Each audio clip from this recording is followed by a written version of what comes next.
Take thy beak from out my heart, and take thy form from off my door. Quoth the raven. Nevermore. Hey, what's up, Raven? Welcome in. How's your stream going? I'm watching your stream right now. The Infinite stream. Hope all is well. Hope you're having fun over there. I just booted this up. Can't sleep, so I'm going to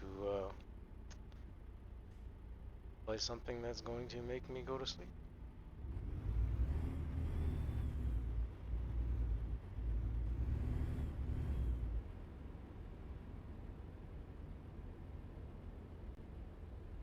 Oh, damn it.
but thanks for the invite, Raven. I'm not gonna join though. I'm not gonna play any Infinite tonight, but I appreciate you asking. Hopefully we can play again soon. But I'm just chilling tonight. I hope the games are going well though. I saw you were playing what looked like Firefight earlier, and then you switched to some PvP like King of the Hill stuff.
All right. I think. Hold on.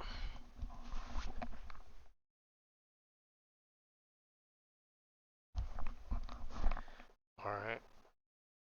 I think this will be the longest job I ever did. If I take this, is 2,300 miles, 41 hours.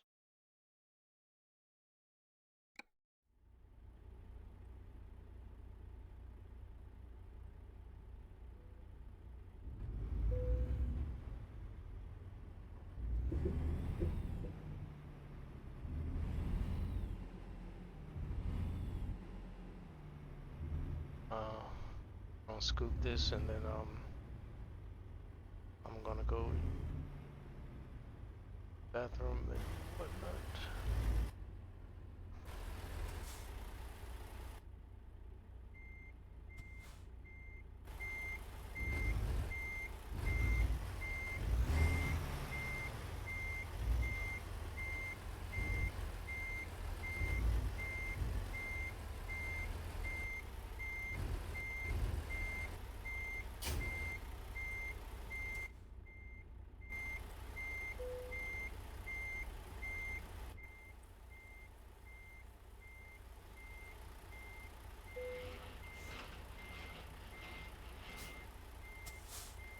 All right, we're ready to roll. I'll be right back.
Gonna start the drive. I'll throw on.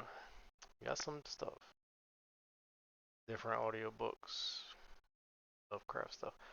I got The Shadow over Innsmouth. 2.5 hours, I think. Lurk and Fear is like 1 hour and some change. I think this drive's gonna take a while, so I bought this one to keep us company and to put us to sleep. Here we go. The Shadow over Innsmouth by H.P. Lovecraft. Read by Wayne June. 1. During the winter of 1927-28, officials of the federal government made a strange and secret investigation of certain conditions in the ancient Massachusetts seaport of Innsmouth. The public first learned of it in February, when a vast series of raids and arrests occurred, followed by the deliberate burning and dynamiting, under suitable precautions, of an enormous number of crumbling, worm-eaten, and supposedly empty houses along the abandoned waterfront. Uninquiring souls let this occurrence pass as one of the major clashes in a spasmodic war on liquor.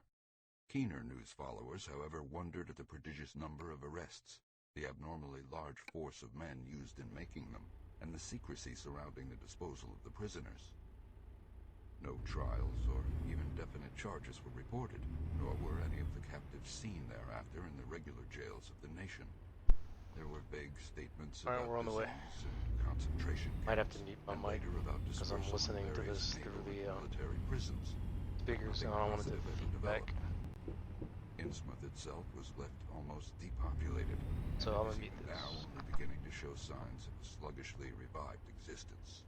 Complaints from many liberal organizations were met with long, confidential discussions, and representatives were taken on trips to certain camps and prisons.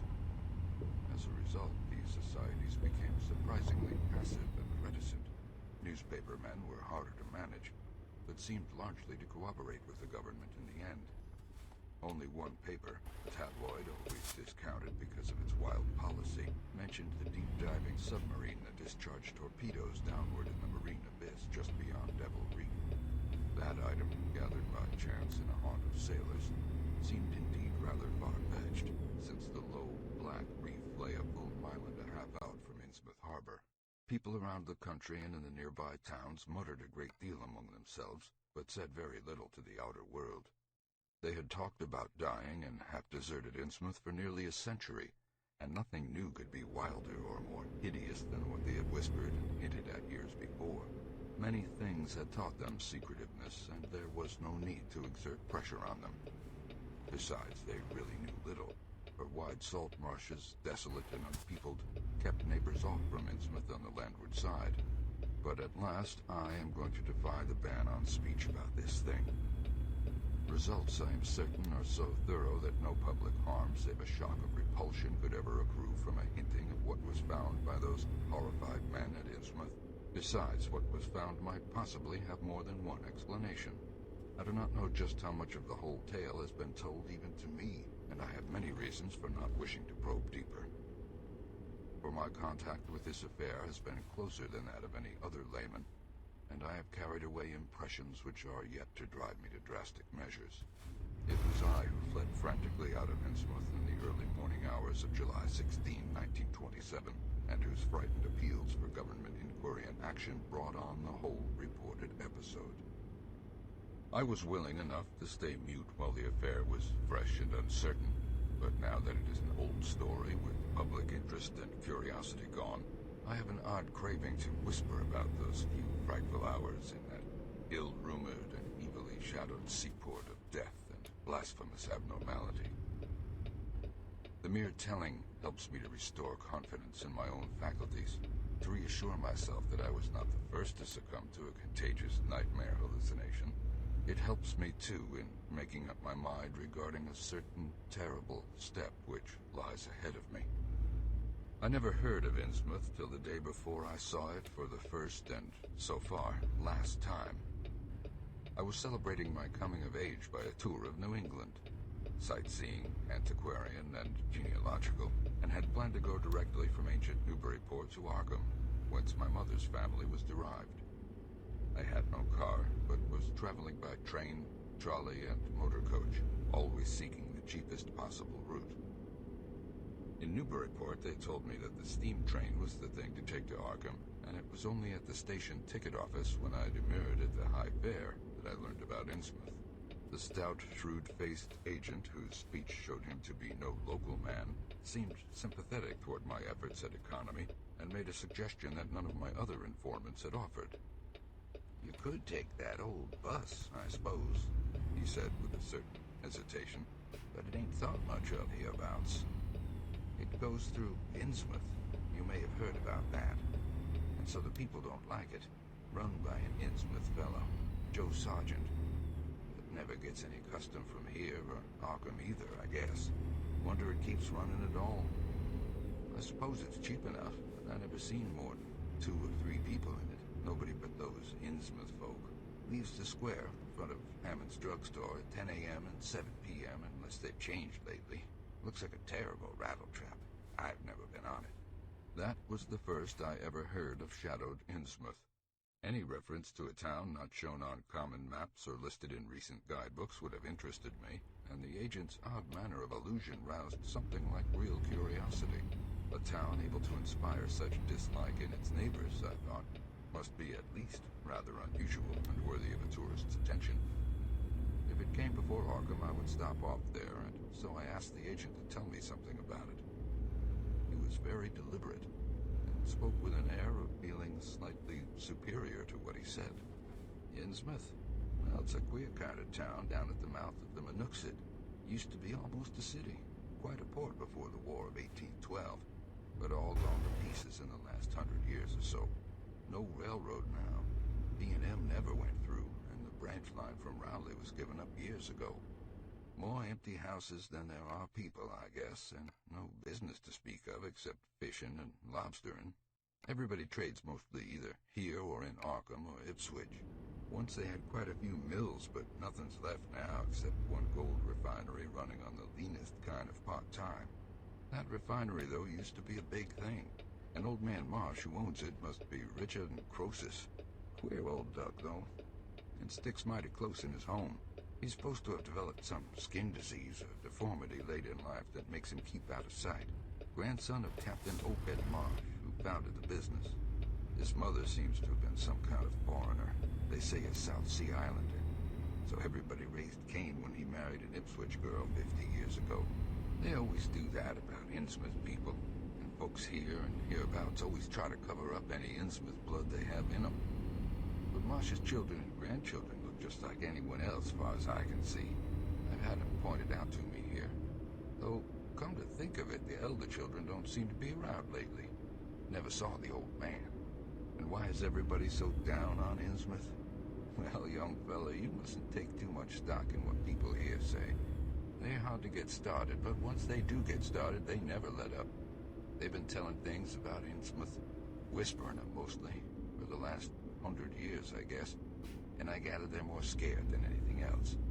Some of the stories would make you laugh. About old Captain Marsh driving bargains with the devil and bringing imps out of hell to live in Innsmouth. About some kind of devil worship and awful sacrifices in some place near the wharves that people stumbled on around 1845 or thereabouts. But I come from Panton, Vermont, and that kind of story don't go down with me. You want to hear, though, what some of the old-timers tell about the Black Reef? I don't give a fuck who's on that plane. I'm the baddest motherfucker on the planet. Well above I am water Darius above Grouch the III, never the much Rumble, below it. and I am taking down the money plane. Now bring me my Story is that money! there's a whole legion of devils seen sometimes on that reef, sprawled about or darting in and out of some kind of caves near the top. It's a rugged, uneven thing, a good bit over a mile out, and toward the end of shipping days, sailors used to make big detours just to avoid it. That is, sailors that didn't hail from Innsmouth. One of the things they had against old Captain Marsh was that he was supposed to land on it sometimes at night when the tide was right. Maybe he did, for I dare say the rock formation was interesting, and it's just barely possible he was looking for pirate loot, and maybe finding it, but there was talk of his dealing with demons there. Fact is, I guess on the whole it was really the captain that gave the bad reputation to the reef. That was before the big epidemic of 1846, when over half the folks in Innsmouth was carried off. They never did figure out what the trouble was. And it was probably some foreign kind of disease brought from China or somewhere by the shipping. It surely was bad enough. There was riots over it, and all sorts of ghastly doings that I don't believe ever got outside of town, and it left the place in awful shape. Never came back. There can't Yo. be more than 300 or 400 people living there now. Can you? But the Oh, I real guess thing maybe behind I my was muted. I don't books know if you heard was me or not. simply I don't think I race was muted, but prejudice. And I don't say I'm blaming those yeah, who we are hold it. listening to I hate Wayne those June. Innsmouth folks myself, and I wouldn't care to go to their town. I I suppose think I you might have know, been muted earlier. I can see you're a Westerner by your talk, that a lot of our New England ships used to I didn't have hear to do anything. with queer ports in What do you Africa, mean? Asia, South Earlier? Seas, and everywhere else, and what queer kinds of people they sometimes brought back with them. You probably heard about the Salem man that came home with a Chinese wife, and maybe you know Okay, there's yeah, I still was a bunch muted. of Fiji Yeah, my bad. Islanders somewhere Yep, around we Cape are Cod. driving Well, there and must be something listening like to that back Wayne of the Innsmouth June. people. The place always was badly cut off from the rest of the country by marshes and creeks. Yeah, he's doing a no, hold on. Not an impersonation, but I guess yeah, he's impersonating. He's talking about some other character talking to the main character. This is the beginning of the story still though. He's just telling somebody about telling somebody who's on their way to Innsmouth about Innsmouth pretty much. I hope it The didn't start. Shadow over Innsmouth Dude, it started over. by H.P. Lovecraft. Oh, whatever. Read by Wayne June. I don't even care. 1.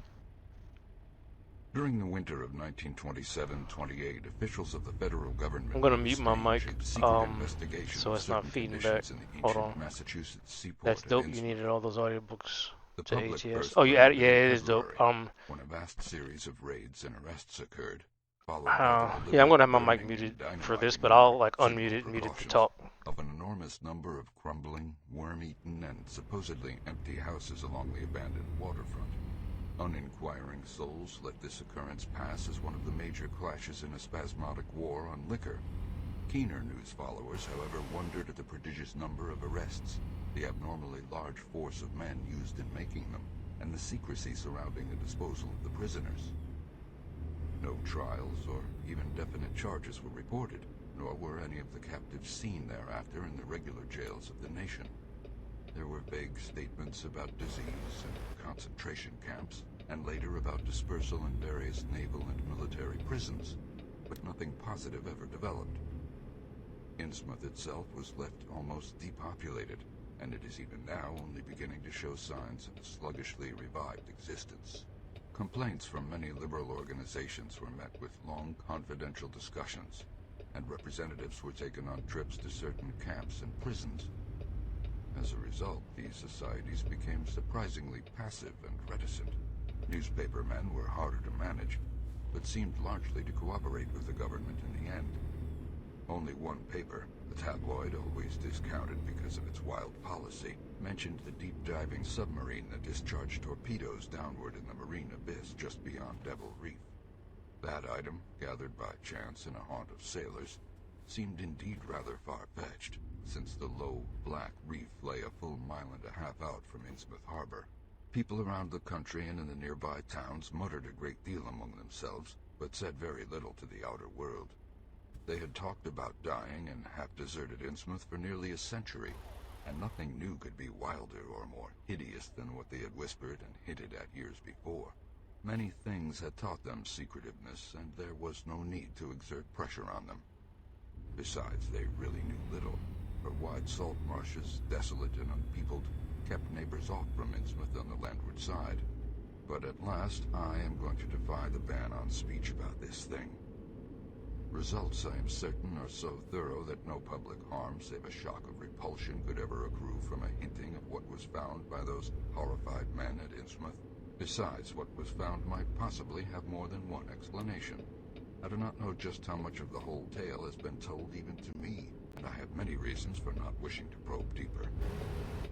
For my contact with this affair has been closer than that of any other layman, and I have carried away impressions which are yet to drive me to drastic measures. It was I who fled frantically out of Innsmouth in the early morning hours of July 16, 1927, and whose frightened appeals for government inquiry and action brought on the whole reported episode. I was willing enough to stay mute while the affair was fresh and uncertain, but now that it is an old story with public interest and curiosity gone, I have an odd craving to whisper about those few frightful hours in that ill-rumored and evilly shadowed seaport of death and blasphemous abnormality.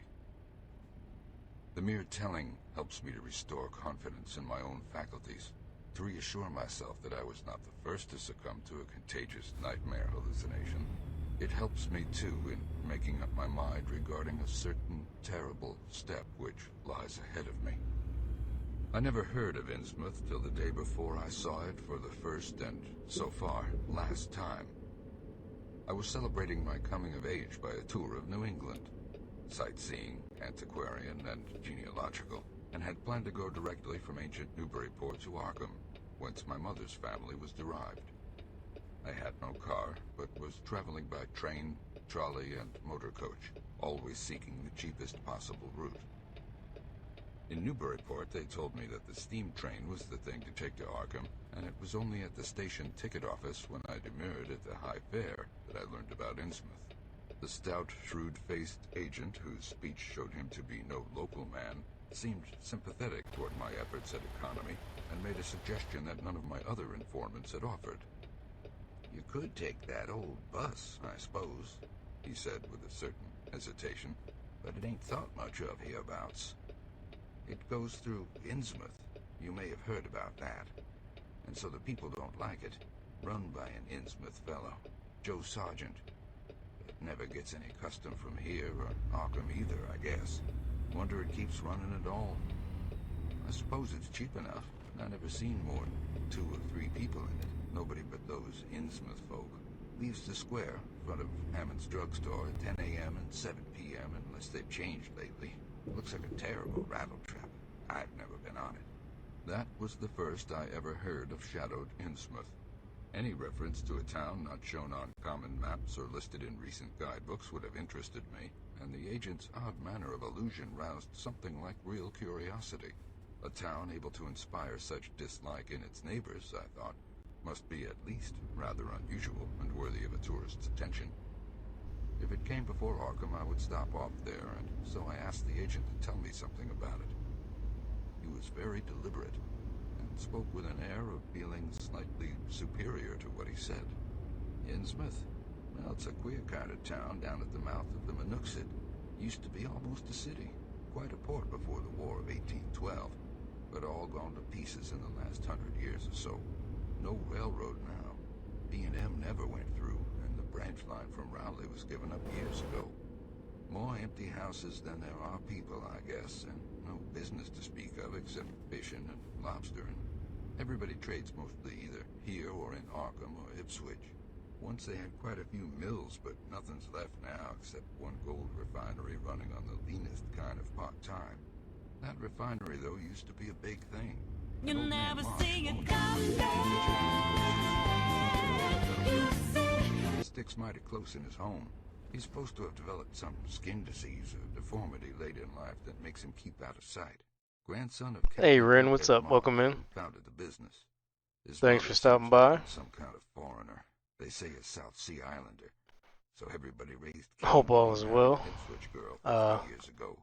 They always do that let me- about Innsmouth people. And folks here and hereabouts Okay, always there try we to go. cover up any Innsmouth blood they have in them. But Marsh's children and grandchildren look just like anyone else, far as I can see. I've had them pointed out to me here. Though, come to think of it, the elder children don't seem to be around lately. Never saw the old man. And why is everybody so down on Innsmouth? Well, young fella, you mustn't take too much stock in what people here say. They're hard to get started, but once they do get started, they never let up. They've been telling things about Innsmouth, whispering them mostly, for the last 100 years, I guess, and I gather they're more scared than anything else. Some of the stories would make you laugh. About old Captain Marsh driving bargains with the devil and bringing imps out of hell to live in Innsmouth. About some kind of devil worship and awful sacrifices in some place near the wharves that people stumbled on around 1845 or thereabouts. But I come from Panton, Vermont, and that kind of story don't go down with me. You want to hear, though, what some of the old-timers tell about the Black Reef off the coast. Devil Reef, they call it. It's well above water a good part of the time and never much below it, but at that you could hardly call it an island. Story is that there's a whole legion of devils seen sometimes on that reef, sprawled about or darting in and out of some kind of caves near the top. It's a rugged, uneven thing, a good bit over a mile out, and toward the end of shipping days, sailors used to make big detours just to avoid it. That is, sailors that didn't hail from Innsmouth. One of the things they had against old Captain Marsh was that he was supposed to land on it sometimes at night when the tide was right. Maybe he did, for I dare say the rock formation was interesting, and it's just barely possible he was looking for pirate loot, and maybe finding it. But there was talk of his dealing with demons there. Fact is, I guess on the whole it was really the captain that gave the bad reputation to the reef. That was before the big epidemic of 1846, when over half the folks in Innsmouth was carried off. They never did figure out what the trouble was, and it was probably some foreign kind of disease brought from China or somewhere by the shipping. It surely was bad enough. There was riots over it, and all sorts of ghastly doings that I don't believe ever got outside of town, and it left the place in awful shape. Never came back. There can't be more than 300 or 400 people living there now. But the real thing behind the way folks feel is simply race prejudice. And I don't say I'm blaming those that hold it. I hate those Innsmouth folks myself, and I wouldn't care to go to their town. I suppose you know, though I can see you're a Westerner by your talk, that a lot of our New England ships used to have to do with queer ports in Africa, Asia, South Seas, and everywhere else, and what queer kinds of people they sometimes brought back with them. You probably heard about the Salem man that came home with a Chinese wife, and maybe you know there's still a bunch of Fiji Islanders somewhere around Cape Cod. Well, there must be something like that back of the Innsmouth people. The place always was badly cut off from the rest of the country by marshes and creeks, and we can't be sure about the ins and outs of the matter. But it's pretty clear that old Captain Marsh must have brought home some odd specimens when he had all 3 of his ships in commission back in the 20s and 30s. There certainly is a strange kind of streak in the Innsmouth folks today. I don't know how to explain it, but it sort of makes you crawl. You'll notice a little in Sergeant if you take his bus. Some of them have queer, narrow heads with flat noses, ugly, starry eyes that never seem to shut, and their skin ain't quite right, rough, scabby, and the sides of the necks are all shriveled or creased up. Get bald, too, very young. The older fellows look the worst. Fact is, I don't believe I've ever seen a very old chap of that kind. Guess they must die of looking in the glass. Animals hate 'em. They used to have lots of horse trouble before the autos came in. Nobody round here or in Arkham or Ipswich will have anything to do with them, and they act kind of offish themselves when they come to town or when anyone tries to fish on their grounds. Queer how fish are always thick off Innsmouth Harbor when there ain't any anywhere else around. Just try to fish there yourself and see how the folks chase you off. Those people used to come here on the railroad, walking, taking the train at Raleigh after the branch was dropped. But now they use that bus. Yes, there's a hotel at Innsmouth called the Gilman House, but I don't believe it can amount to much. I wouldn't advise you try it. Better stay over here and take the 10 o'clock bus tomorrow morning. Then you can get an evening bus there for Arkham at 8 o'clock. There was a factory inspector who stopped at the Gilman a couple of years ago, and he had a lot of unpleasant hints about the place. Seems they get a queer crowd there, but this fellow heard voices in other rooms. Most of them was empty. That gave him the shivers. It was boring talk, he thought. He said the bad thing about it was the kind of voice that sometimes spoke. It sounded so unnatural, slopping like, he said, that he didn't dare undress and go to sleep. Just waited up and lit out first thing in the morning. The talk went on most all night. This fella, Casey his name was, had a lot to say about how the Innsmouth folk watched him and seemed kind of on guard. He found the Marsh Refinery a queer place. It's in an old mill on the lower falls of the Monuxet. What he said tallied up with what I'd heard. Books in bad shape, no clear account of any kind of dealings. You know, it's always been a kind of mystery where the Marshes get the gold they refine. They've never seemed to do much buying in that line, but years ago they shipped out an enormous lot of ingots. Used to be talk of a queer foreign kind of jewelry that the sailors and refinery men sometimes sold on the sly, or that was seen once or twice on some of the Marsh women folks. People allowed maybe old Captain Obed traded for it in some heathen port, especially since he always ordered stacks of glass beads and trinkets such as seafaring men used to get for native trade. Others thought, and still think, he'd found an old pirate cache out on Devil Reef. But here's a funny thing. The old captain's been dead these 60 years, and there ain't been a good-sized ship out of the place since the Civil War. But just the same, the Marshes still keep on buying a few of those native trade things. Mostly glass and rubber gewgaws, they tell me. Maybe the Innsmouth folks like to look at them themselves. God knows they've gotten to be about as bad as South Sea cannibals and Guinea savages. That plague of 46 must have taken off the best blood in the place. Anyway, they're a doubtful lot now, and the Marshes and other rich folks are as bad as any. As I told you, there probably ain't more than 400 people in the whole town in spite of all the streets they say there are. I guess they're what they call white trash down south. Lawless and sly and full of secret things. They get a lot of fish and lobsters and do export them by truck. Queer how the fish swarm right there, nowhere else. Nobody can ever keep track of these people, and state school officials and census men have a devil of a time. You can bet that prying strangers ain't welcome around Innsmouth. I've heard personally of more than one business or government man that's disappeared there, and there's loose talk of one who went crazy and is out of Danvers now. They must have fixed up some awful scare for that fella. That's why I wouldn't go at night if I was you. I've never been there and have no wish to go.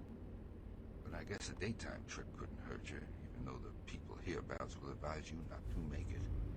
If you're just sightseeing and looking for old-time stuff, Innsmouth ought to be quite a place for you. And so I spent part of that evening at the Newburyport Public Library looking up data about Innsmouth. When I had tried to question the natives in the shops, the lunchroom, the garages, and the fire station, I found them even harder to get started than the ticket agent had predicted, and realized that I could not spare the time to overcome their first instinctive reticence. They had a kind of obscure suspiciousness, as if there was something amiss with anyone too much interested in Innsmouth. At the YMCA, where I was stopping, the clerk merely discouraged my going to such a dismal, decadent place, and the people at the library showed much the same attitude. Clearly, in the eyes of the educated, Innsmouth was merely an exaggerated case of civic degeneration. The Essex County histories on the library shelves had very little to say, except that the town was founded in 1643, noted for shipbuilding before the Revolution, the seat of great marine prosperity in the early 19th century, and later a minor factory center using the Monongahit as power. The epidemic and riots of 1846 were very sparsely treated, as if they formed a discredit to the county.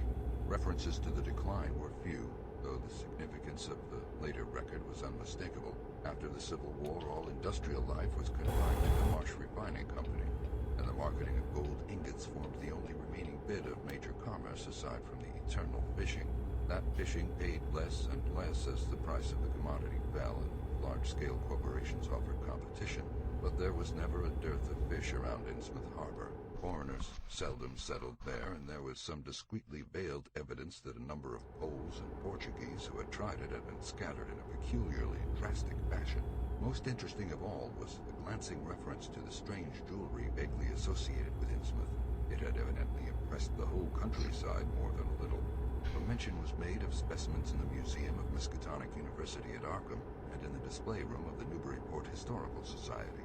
The fragmentary descriptions of these things were bald and prosaic, but they hinted to me an undercurrent of persistent strangeness. Something about them seemed so odd and provocative that I could not put them out of my mind. And despite the relative lateness of the hour, I resolved to see the local sample, said to be a large, queerly proportioned thing evidently meant for a tiara, if it could possibly be arranged. The librarian gave me a note of introduction to the curator of the society, a Miss Anna Tilton, who lived nearby, and after a brief explanation, that ancient gentlewoman was kind enough to pilot me into the closed building, since the hour was not outrageously late. The collection was a notable one indeed.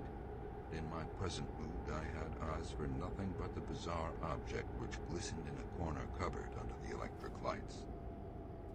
It took no excessive sensitiveness to beauty to make me literally gasp at the strange, unearthly splendor of the alien, opulent fantasy that rested there on a purple velvet cushion.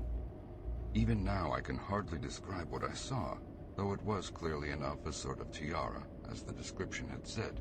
It was tall in front and with a very large and curiously irregular periphery, as if designed for a head of almost freakishly elliptical outline. The material seemed to be predominantly gold, though a weird, lighter lustrousness hinted at some strange alloy with an equally beautiful and scarcely identifiable metal. Its condition was almost perfect, and one could have spent hours in studying the striking and puzzlingly untraditional designs, some simply geometrical, some plainly marine, chased or molded in high relief on its surface with a craftsmanship of incredible skill and grace. The longer I looked, the more the thing fascinated me, and in this fascination there was a curiously disturbing element hardly to be classified or accounted for. At first I decided that it was the queer, otherworldly quality of the art which made me uneasy. All other art objects I had ever seen either belonged to some known racial or national stream, or else were consciously modernistic defiances of every recognized stream. This tiara was neither. It clearly belonged to some settled technique of infinite maturity and perfection. Yet that technique was utterly remote from any, Eastern or Western, ancient or modern, which I had ever heard of or seen exemplified. It was as if the workmanship were that of another planet. However, I soon saw that my uneasiness had a second and perhaps equally potent source residing in the pictorial and mathematical suggestion of the strange designs. The patterns all hinted of remote secrets and unimaginable abysses in time and space, and the monotonously aquatic nature of the reliefs became almost sinister. Among these reliefs were fabulous monsters of abhorrent grotesqueness and malignity, half ichthyaic and half batrachian in suggestion, which one could not dissociate from a certain haunting and uncomfortable sense of pseudo-memory, as if they called up some image from deep cells and tissues whose retentive functions are wholly primal and awesomely ancestral. At times I fancied that every contour of these blasphemous fish frogs was overflowing with the ultimate quintessence of unknown and inhuman evil. In odd contrast to the tiara's aspect was its brief and prosy history as related by Miss Tilton. It had been pawned for a ridiculous sum at a shop in State Street in 1873 by a drunken Innsmouth man, shortly afterward killed in a brawl. The society had acquired it directly from the pawnbroker, at once giving it a display worthy of its quality. It was labeled as of probable East Indian or Indo-Chinese provenance, though the attribution was frankly tentative. Miss Tilton, comparing all possible hypotheses regarding its origin and presence in New England, was inclined to believe that it formed part of some exotic pirate horde discovered by old Captain Obed Marsh. This view was surely not weakened by the insistent offers of purchase at a high price which the Marshes began to make as soon as they knew of its presence, and which they repeated to this day despite the Society's unvarying determination not to sell. As the good lady showed me out of the building, she made it clear that the private theory of the Marsh fortune was a popular one among the intelligent people of the region. Her own attitude towards shadowed Innsmouth, which she had never seen, was one of disgust at a community slipping far down the cultural scale, and she assured me that the rumors of devil worship were partly justified by a peculiar secret cult which had gained force there and engulfed all the Orthodox churches. It was called, she said, the Esoteric Order of Dagon, and was undoubtedly a debased, quasi-pagan thing imported from the East a century before, at a time when the Innsmouth fisheries seemed to be going barren. Its persistence among a simple people was quite natural in view of the sudden and permanent return of abundantly fine fishing, and it soon came to be the greatest influence in the town, replacing Freemasonry altogether and taking up headquarters in the old Masonic Hall on New Church Green. All this, to the pious Miss Tilton, formed an excellent reason for shunning the ancient town of decay and desolation, but to me it was merely a fresh incentive. To my architectural and historical anticipations was now added an acute anthropological zeal, and I could scarcely sleep in my small room at the Y as the night wore away. 2. Shortly before 10 the next morning, I stood with one small valise in front of Hammond's drugstore in Old Market Square, waiting for the Innsmouth bus. As the hour for its arrival drew near, I noticed a general drift of the loungers to other places up the street, or to the ideal lunch across the square. Evidently, the ticket agent had not exaggerated the dislike which local people bore towards Innsmouth and its denizens. In a few moments, a small motor coach of extreme decrepitude and dirty gray color rattled down State Street, made a turn, and drew up at the curb beside me. I felt immediately that it was the right one, a guess which the half-illegible sign on the windshield, Arkham Innsmouth Newburyport, soon verified. There were only 3 passengers, dark, unkempt men of sullen visage and somewhat youthful cast, and when the vehicle stopped, they clumsily shambled out and began walking up State Street in a silent, almost furtive fashion. The driver also alighted, and I watched him as he went into the drugstore to make some purchase. This, I reflected, must be the Joe Sargent mentioned by the ticket agent, and even before I noticed any details, there spread over me a wave of spontaneous aversion which could be neither checked nor explained. It suddenly struck me as very natural that the local people should not wish to ride on a bus owned and driven by this man, or to visit any oftener than possible the habitat of such a man and his kinsfolk. When the driver came out of the store, I looked at him more carefully and tried to determine the source of my evil impression. He was a thin, stoop-shouldered man not much under 6 feet tall, dressed in shabby blue civilian clothes and wearing a frayed golf cap. His age was perhaps 35, but the odd, deep creases in the sides of his neck made him seem older when one did not study his dull, expressionless face. He had a narrow head, bulging, watery blue eyes that seemed never to wink, a flat nose, a receding forehead and chin, and singularly undeveloped ears. His long, thick lip and coarse-pored grayish cheeks seemed almost beardless except for some sparse yellow hairs that straggled and curled in irregular patches, and in places the surface seemed queerly irregular, as if peeling from some cutaneous disease. His hands were large and heavily veined, and had a very unusual grayish-blue tinge. The fingers were strikingly short in proportion to the rest of the structure, and seemed to have a tendency to curl closely into the huge palm. As he walked toward the bus, I observed his peculiarly shambling gait, and saw that his feet were inordinately immense. The more I studied them, the more I wondered how he could buy any shoes to fit them. A certain greasiness about the fellow increased my dislike.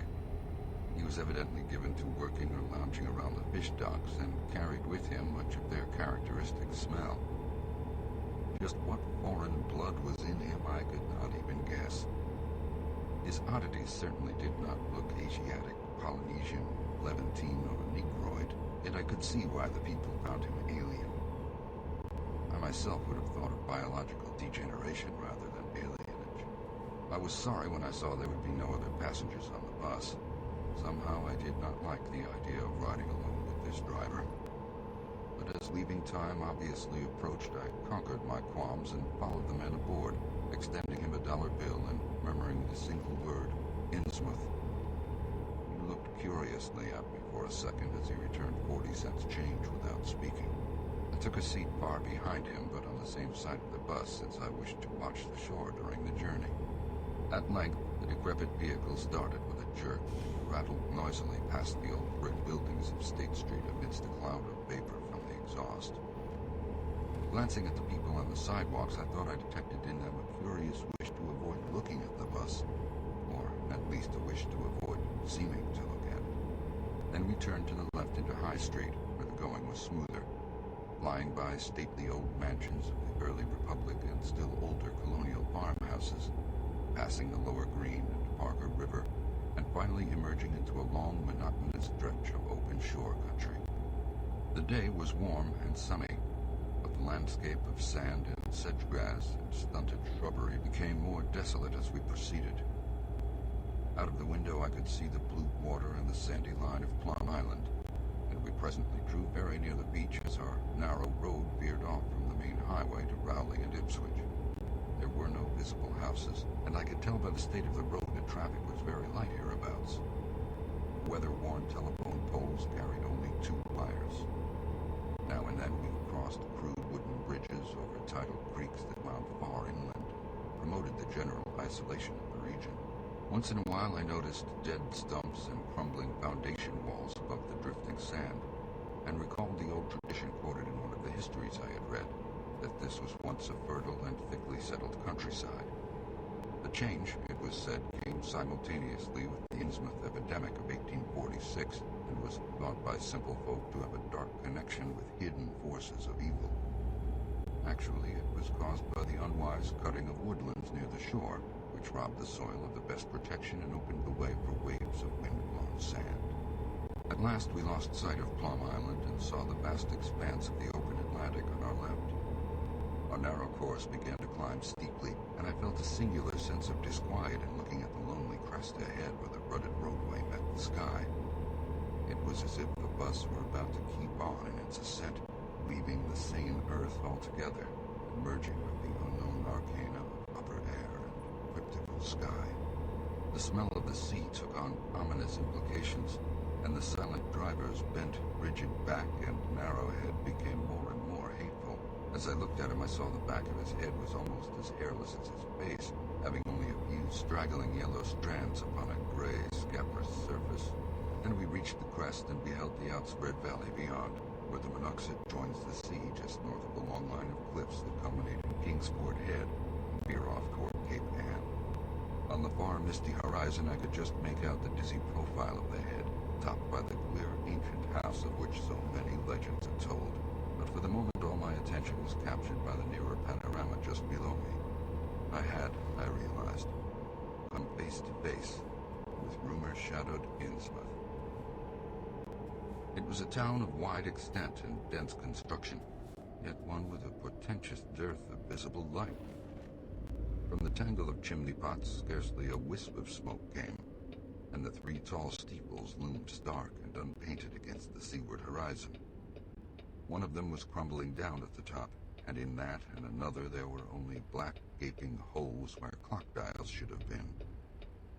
The vast huddle of sagging gambrel roofs and peaked gables conveyed with offensive clearness the idea of wormy decay, and as we approached along the now descending road I could see that many roofs had wholly caved in. There were some large, square Georgian houses, too, with hipped roofs, cupolas, and railed widows' walks. These were mostly well back from the water, and one or two seemed to be in moderately sound condition.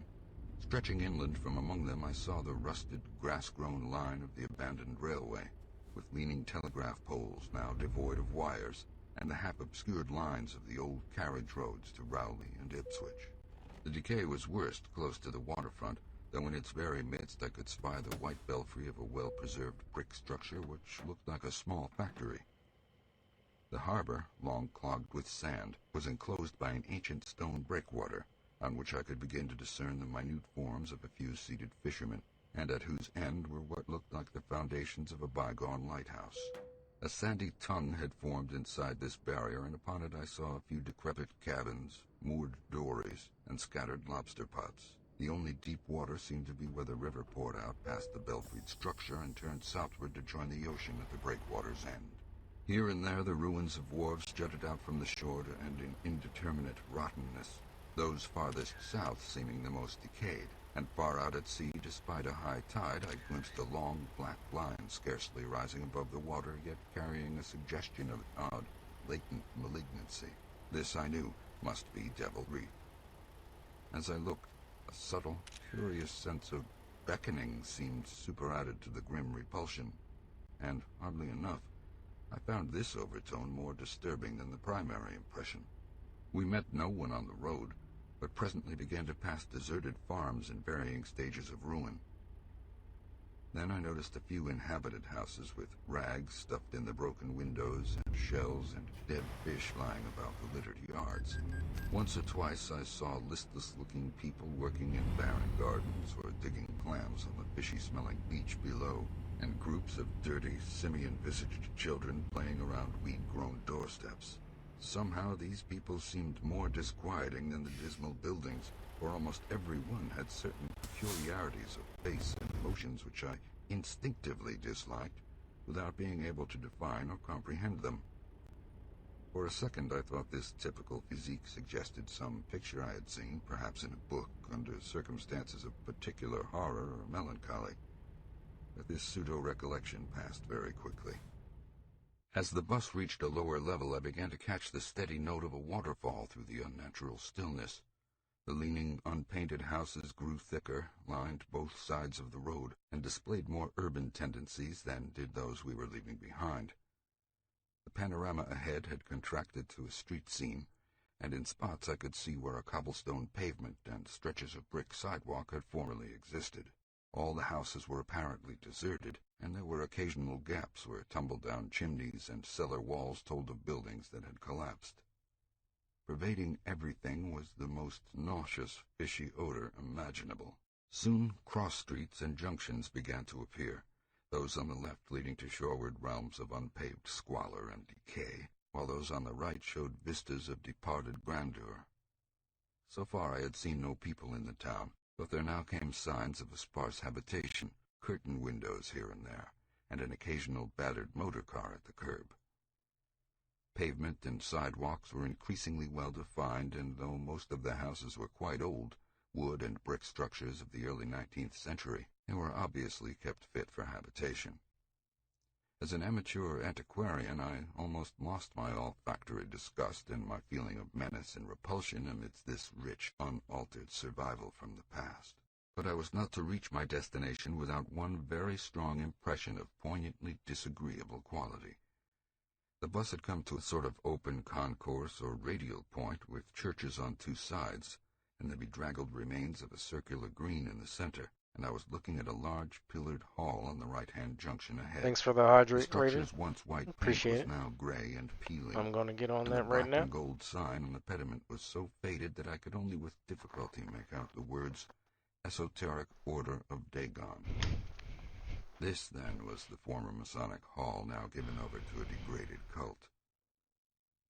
As I strained to decipher this inscription, my notice was distracted by the raucous tones of a cracked bell across the street, and I quickly turned to look out the window on my side of the coach.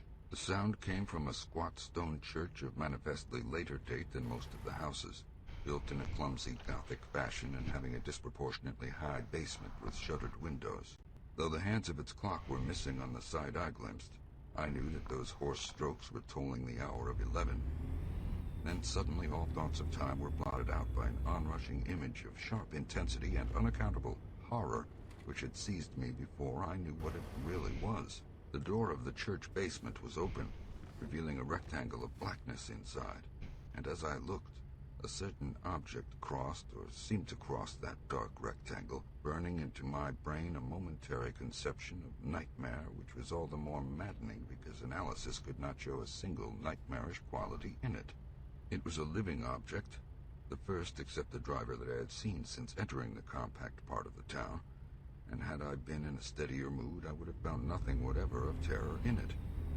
Clearly, as I realized a moment later, it was the pastor, clad in some peculiar vestments, doubtless introduced since the Order of Dagon had modified the ritual of the local churches. The thing which had probably caught my first subconscious glance and supplied the touch of bizarre horror was the tall tiara he wore, an almost exact duplicate of the one Miss Tilton had shown me the previous evening. This, acting on my imagination, had supplied namelessly sinister qualities to the indeterminate face and robed, shambling form beneath it. There was not, I soon decided, any reason why I should have felt that shuddering touch of evil pseudo-memory. Was it not natural that a local mystery cult should adopt among its regimentals an unique type of headdress made familiar to the community in some strange way, perhaps as treasure trove? A very thin sprinkling of repellent-looking youngish people now became visible on the sidewalks, lone individuals and silent knots of 2 or 3. The lower floors of the crumbling houses sometimes harbored small shops with dingy signs, and I noticed a parked truck or two as we rattled along. The sound of waterfalls became more and more distinct, and presently I saw a fairly deep river gorge ahead, spanned by a wide, iron-railed highway bridge beyond which a large square opened out. As we clanked over the bridge, I looked out on both sides and observed some factory buildings on the edge of the grassy bluff or partway down. The water far below was very abundant, and I could see 2 vigorous sets of falls upstream on my right, at least one downstream on my left. From this point, the noise was quite deafening. Then we rolled into a large semicircular square across the river and drew up on the right-hand side in front of a tall, cupola-crowned building with remnants of yellow paint and a half-effaced sign proclaiming it to be the Gilman House. I was glad to get out of that bus and at once proceeded to check my valise in the shabby hotel lobby. There was only one person in sight, an elderly man without what I had come to call the Innsmouth look, and I decided not to ask him any of the questions which bothered me, remembering that odd things had been noticed in this hotel. Instead, I strolled out on the square from which the bus had already gone and studied the scene minutely and appraisingly. One side of the cobblestoned open space was the straight line of the river. The other was a semicircle of slant-roofed brick buildings of about the 1800 period, from which several streets radiated away to the southeast, south, and southwest. Lamps were depressingly few and small, all low-powered incandescents, and I was glad that my plans called for departure before dark, even though I knew the moon would be bright. The buildings were all in fair condition and included perhaps a dozen shops in current operation, one of which was a grocery of the First National chain, others a dismal restaurant, drugstore, and a wholesale fish dealer's office, and still another at the eastward extremity of the square near the river, an office of the town's only industry, the Marsh Refining Company. There were perhaps 10 people visible, and 4 or 5 automobiles and motor trucks stood scattered about. I did not need to be told that this was the civic center of Innsmouth. Eastward I could catch blue glimpses of the harbor, against which rose the decaying remains of 3 once beautiful Georgian steeples. And toward the shore on the opposite bank of the river I saw the white belfry surmounting what I took to be the Marsh Refinery. For some reason or other I chose to make my first inquiries at the chain grocery, whose personnel was not likely to be native to Innsmouth. I found a solitary boy of about 17 in charge, and was pleased to note the brightness and affability which promised cheerful information. He seemed exceptionally eager to talk, and I soon gathered that he did not like the place, its fishy smell, or its furtive people. A word with any outsider was a relief to him. He hailed from Arkham, boarded with a family who came from Ipswich, and went back whenever he got a moment off. His family did not like him to work in Innsmouth, but the chain had transferred him there, and he did not wish to give up his job. There was, he said, no public library or chamber of commerce in Innsmouth, but I could probably find my way about. The street I had come down was Federal. West of that were the fine old residence streets, Broad, Washington, Lafayette, and Adams, and east of it were the Shorewood slums. It was in these slums, along Main Street, that I would find the old Georgian churches, but they were all long abandoned. It would be well not to make oneself too conspicuous in such neighborhoods, especially north of the river, since the people were sullen and hostile. Some strangers had even disappeared. Certain spots were almost forbidden territory, as he had learned at considerable cost. One must not, for example, linger much around the Marsh Refinery, or around any of the still-used churches, or around the pillared Order of Dagon Hall at New Church Green. Those churches were very odd, all violently disavowed by their respective denominations elsewhere, and apparently using the queerest kind of ceremonials and clerical vestments. Their creeds were heterodox and mysterious, involving hints of certain marvelous transformations leading to bodily immortality of a sort on this earth. The youth's own pastor, Dr. Wallace of Asbury M.E. Church in Markham, had gravely urged him not to join any church in Innsmouth. As for the Innsmouth people, the youth hardly knew what to make of them. They were as furtive and seldom seen as animals that live in burrows, and one could hardly imagine how they passed the time apart from their desultory fishing.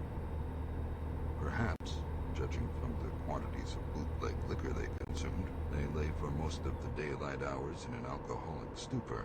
They seemed sullenly banded together in some sort of fellowship and understanding, despising the world as if they had access to other and preferable spheres of entity. Their appearance, especially those staring, unwinking eyes which one never saw shut, was certainly shocking enough, and their voices were disgusting. It was awful to hear them chanting in their churches at night, and especially during their main festivals or revivals, which fell twice a year on April 30th and October 31st. They were very fond of the water and swam a great deal in both river and harbor.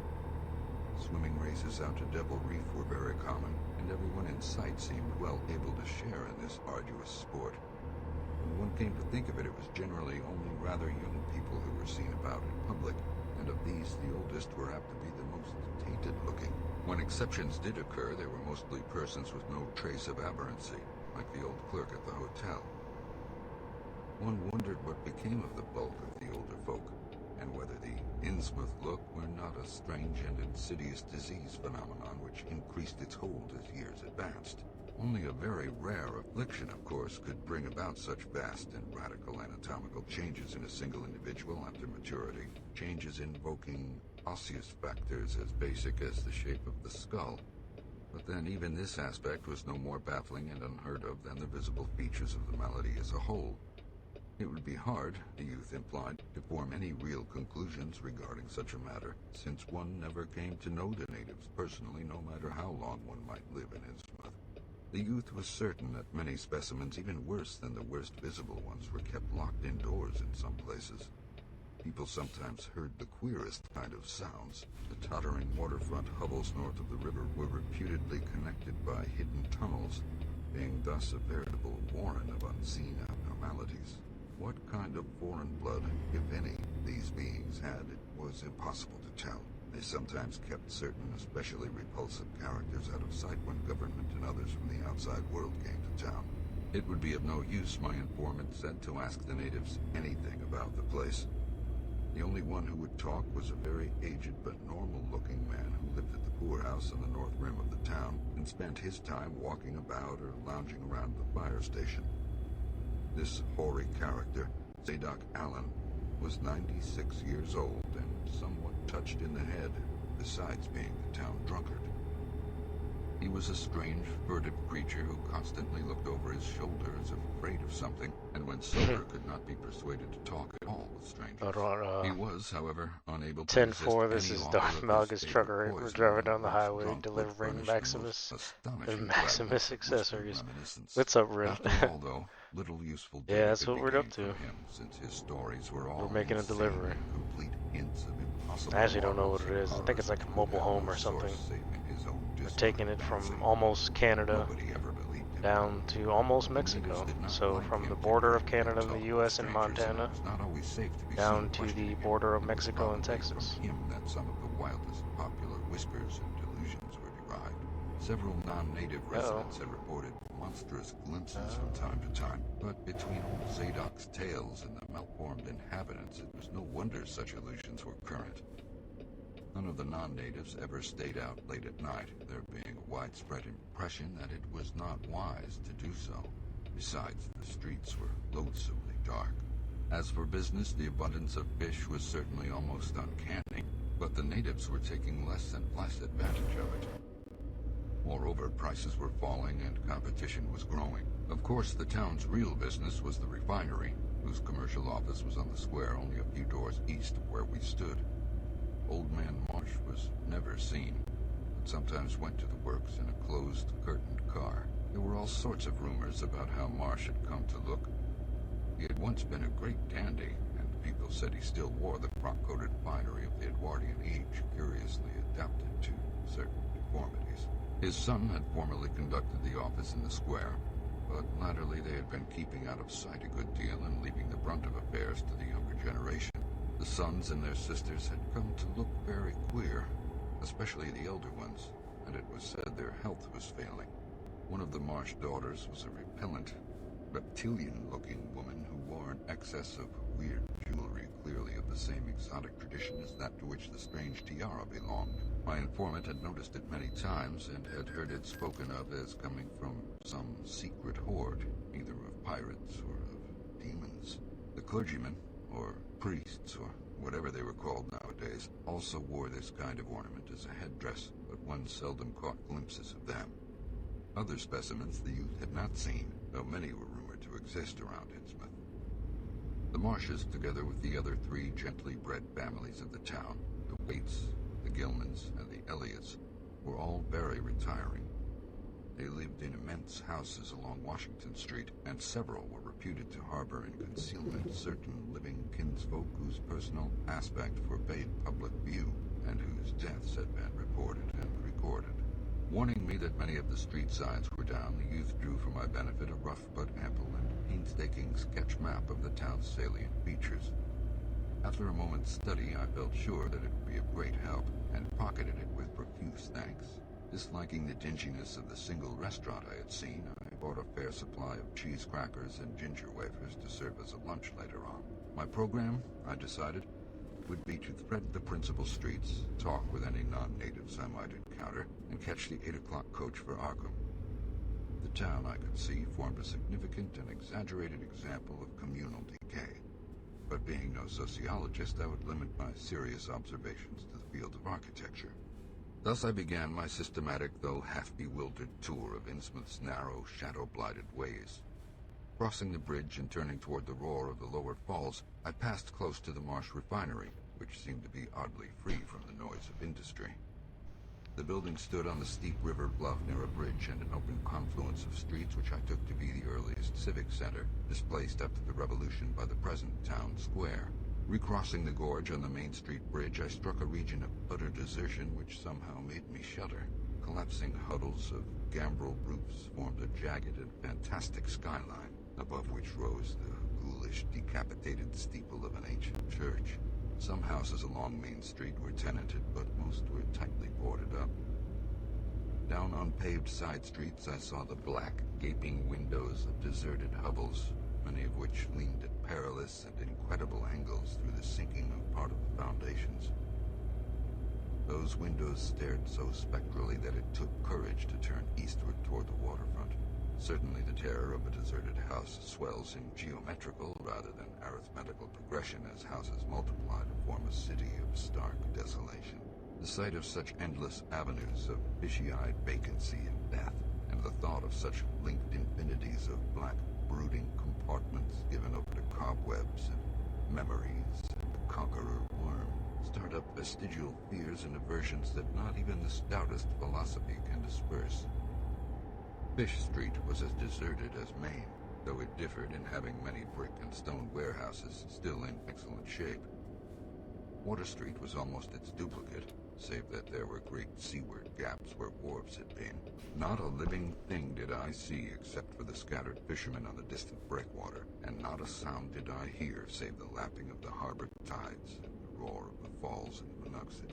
The town was getting more and more on my nerves, and I looked behind me furtively as I picked my way back over the tottering Water Street Bridge. The Fish Street Bridge, according to the sketch, was in ruins. North of the river there were traces of squalid life. Active fish-packing houses in Water Street, smoking chimneys and patched roofs here and there, occasional sounds from indeterminate sources, and infrequent shambling forms in the dismal streets and unpaved lanes. But I seemed to find this even more oppressive than the southerly desertion. For one thing, the people were more hideous and abnormal than those near the center of the town, so that I was several times evilly reminded of something utterly fantastic which I could not quite place. Undoubtedly, the alien strain in the Innsmouth folk was stronger here than farther inland, unless indeed the Innsmouth look were a disease rather than a bloodstain, in which case this district might be held to harbor more advanced cases.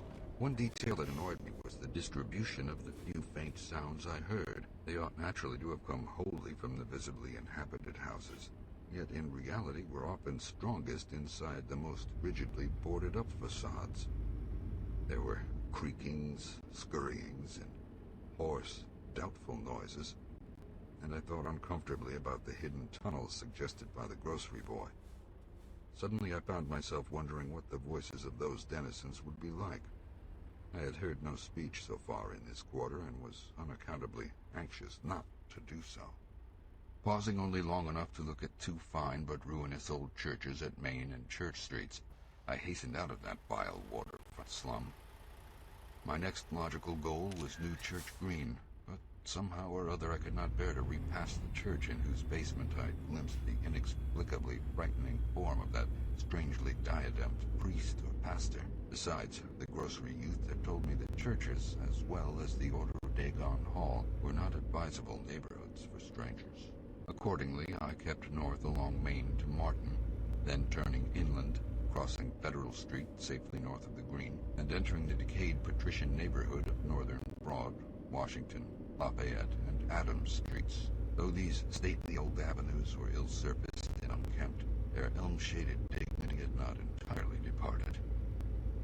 Mansion after mansion claimed my gaze, most of them decrepit and boarded up amidst neglected grounds, but one or two in each street showing signs of occupancy.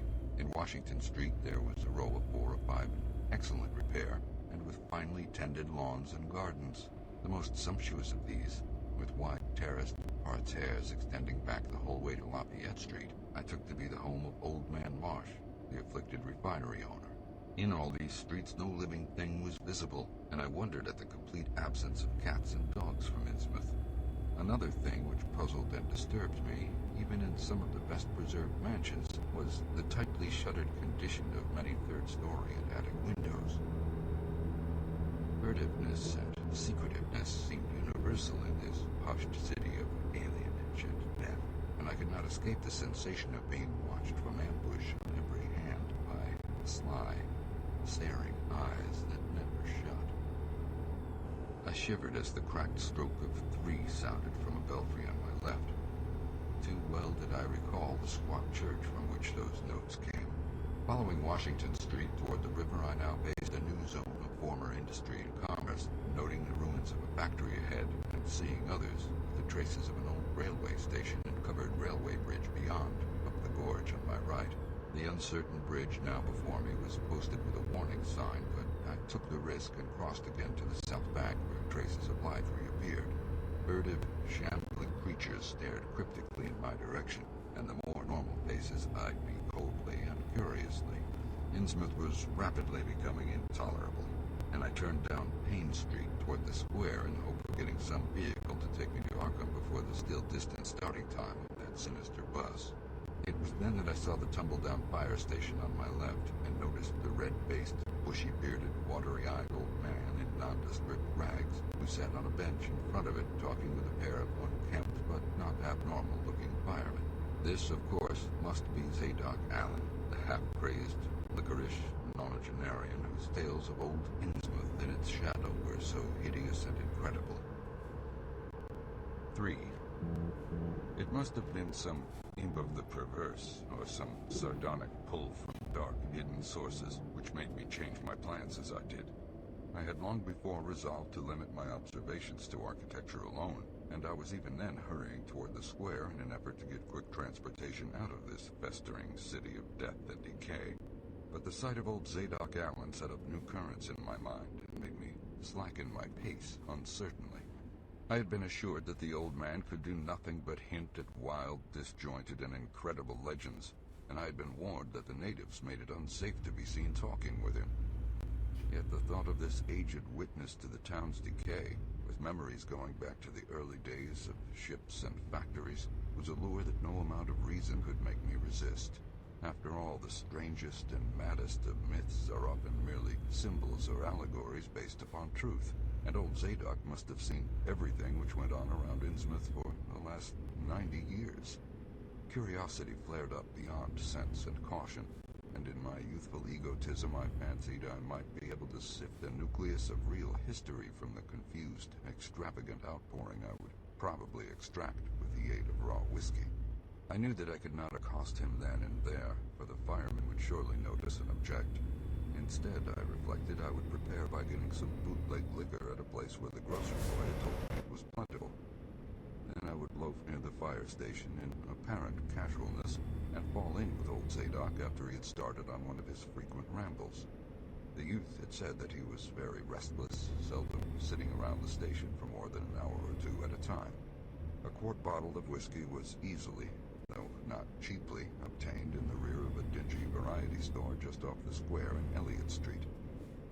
The dirty-looking fellow who waited on me had a touch of the staring Innsmouth look, but was quite civil in his way, being perhaps used to the custom of such convivial strangers, truckmen, gold buyers, and the like, as were occasionally in town. Re-entering the square, I saw that luck was with me, for, shuffling out of Payne Street around the corner of the Gilman house, I glimpsed nothing less than the tall, lean, tattered form of old Zadok Allen himself. In accordance with my plan, I attracted his attention by brandishing my newly purchased bottle, and and soon realized that he had begun to shuffle wistfully after me as I turned into Waite Street on my way to the most deserted region I could think of. I was steering my course by the map the grocery boy had prepared, and was aiming for the wholly abandoned stretch of southern waterfront which I had previously visited.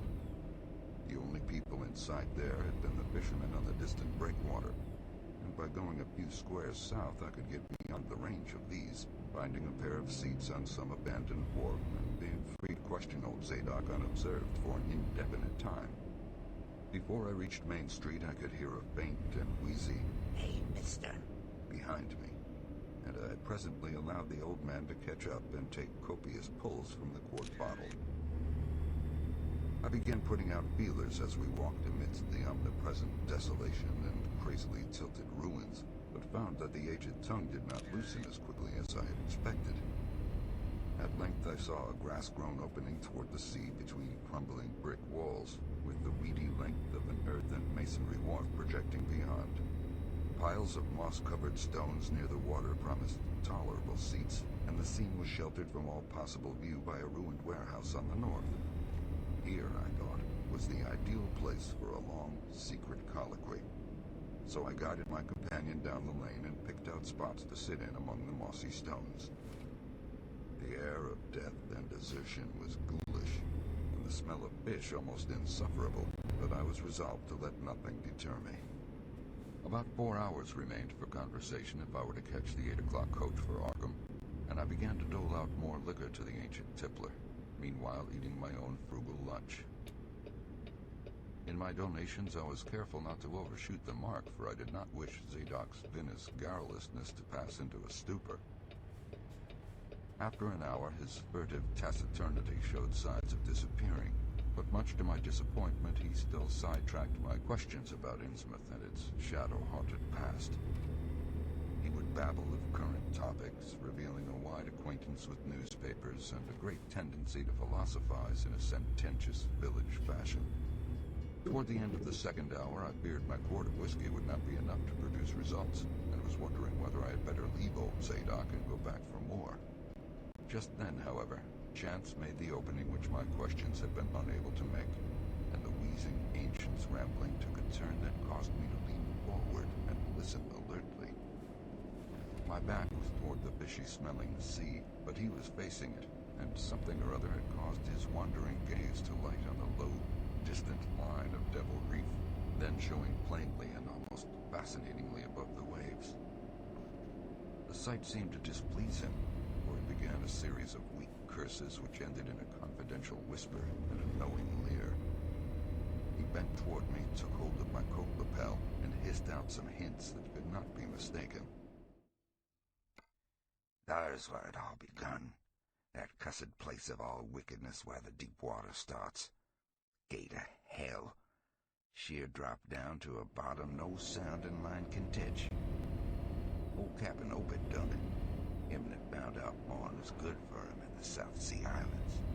Everybody was in a bad way them days. Trade falling off, mills losing business, even the new ones, and the best of our men's folk killed or privateering in the War of 1812, or lost with the Elizy brig and the Ranger scow, both of them Gilman ventures. Obed Marsh, he had 3 ships afloat, Brigantine Columbia, Brig Hefty, and Bark Sumatra Queen. He was the only one that's kept on with the East Indian and Pacific trade, though Isdris Martin's barkentine Malay Bride made a venture as late as 28. Never was nobody like Captain Obed, old limb of Satan.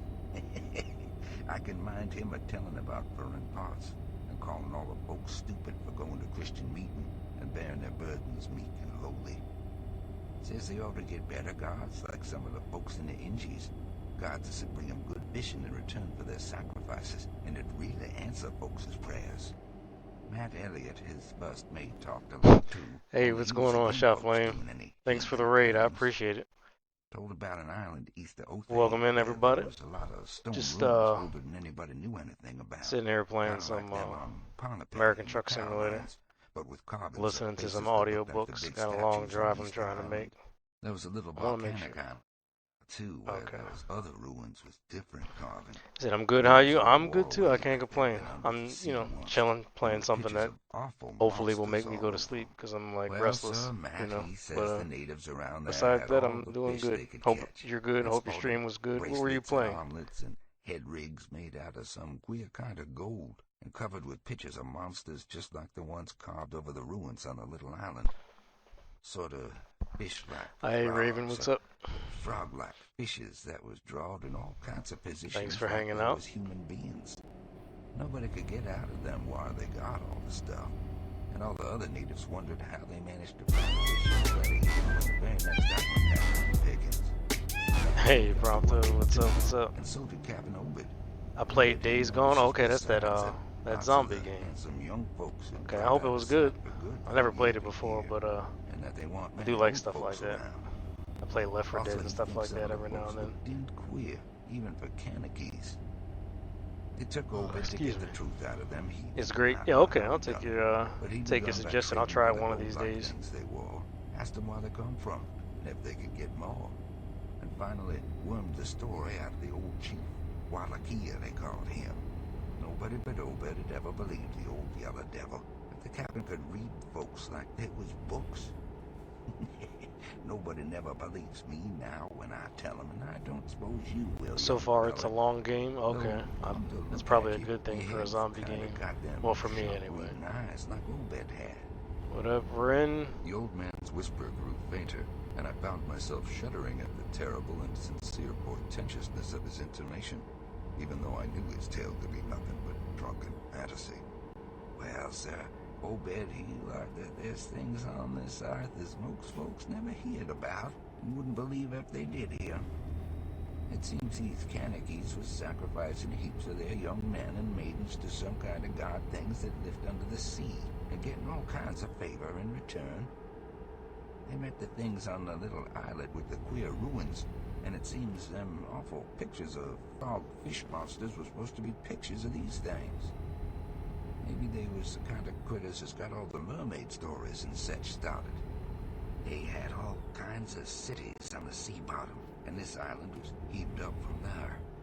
Seems there were some of the things alive in the stone buildings when the island come up sudden to the surface. That's how the Kanakys got wind they was down there. Made sign talk as soon as they got over being scared, and pieced up a bargain before long. Them things like human sacrifices. Had 'em ages before, but lost track of the upper world after a time.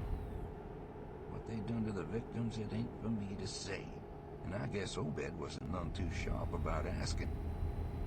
But it was all right with the heathens because they'd been having a hard time and was desperate about everything. They'd give a certain number of young folks to the sea things twice every year, May Eve and Halloween, regular as could be. Also give 'em some of the carved knickknacks they made. What the things agreed to give in return was plenty of fish. They'd drove 'em in from all over the sea, and a few gold-like things now and then. Well, as I says, the natives met the things on a little volcanic island, going there in canoes with the sacrifices, etc., and bringing back any of the gold-like jewels as was coming to 'em. At first, the things never did go on to the main island, but after a time, they come to want to. Seems they hankered after mixing with folks and having giant ceremonies on the big days, May Eve and Halloween. You see, they was able to live both in and out the water. What they called amphibians, I guess. The Kanakys told them as how folks from the other islands might want to wipe them out if they got wind of them being there. But they says they don't care much because they could wipe out the whole brood of humans if they was willing to bother. That is, any as didn't have certain signs such as was used once by the lost old ones, whoever they was. But not wanting to bother, they'd lay low when anybody visited the island. When it come to mating with them toad-looking fishes, the Kanakys kind of balked. But finally they learned something that's put a new face on the matter. Seems that human folks has got a kind of relation to such water beasts. That everything alive come out of the water once and only needs a little change to go back again. Them things told the Kanakys that if they mixed bloods, it'd be children as'd look human at first, but later turn more and more like the things. The finally they'd take to the water and join the main lot of things down there. And this is the important part, young fella. Them as turned into fish things and went into the water wouldn't never die. Them things never died except they was killed violent. Well, sir, it seems by the time Obed knowed them islanders, they was all full of fish blood from them deep water things. When they got old and begun to show it, they was kept hidden until they felt like taking to the water and quitting the place. Some was more attached than others, and some never did change quite enough to take to the water, but mostly they turned out just the way them things said.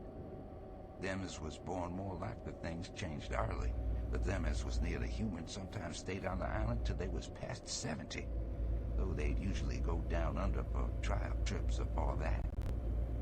Folks as had took to the water generally come back a good deal to visit, so's a man would often be talking to his own 5 times great-grandfather who'd left the dry land a couple of 100 years or so before.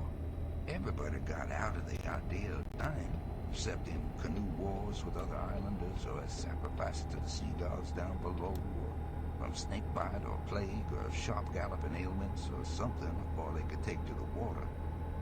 They simply looked forward to a kind of change that wasn't a bit horrible after a while. They thought what they'd got was well worth all they'd had to give up. And I guess Obed kind of come to think the same himself when he chewed over old Wallachia story a bit. Wallachia, though, was one of them few as hadn't got none of the fish blood, being of a royal line that intermarried with royal lines on other islands.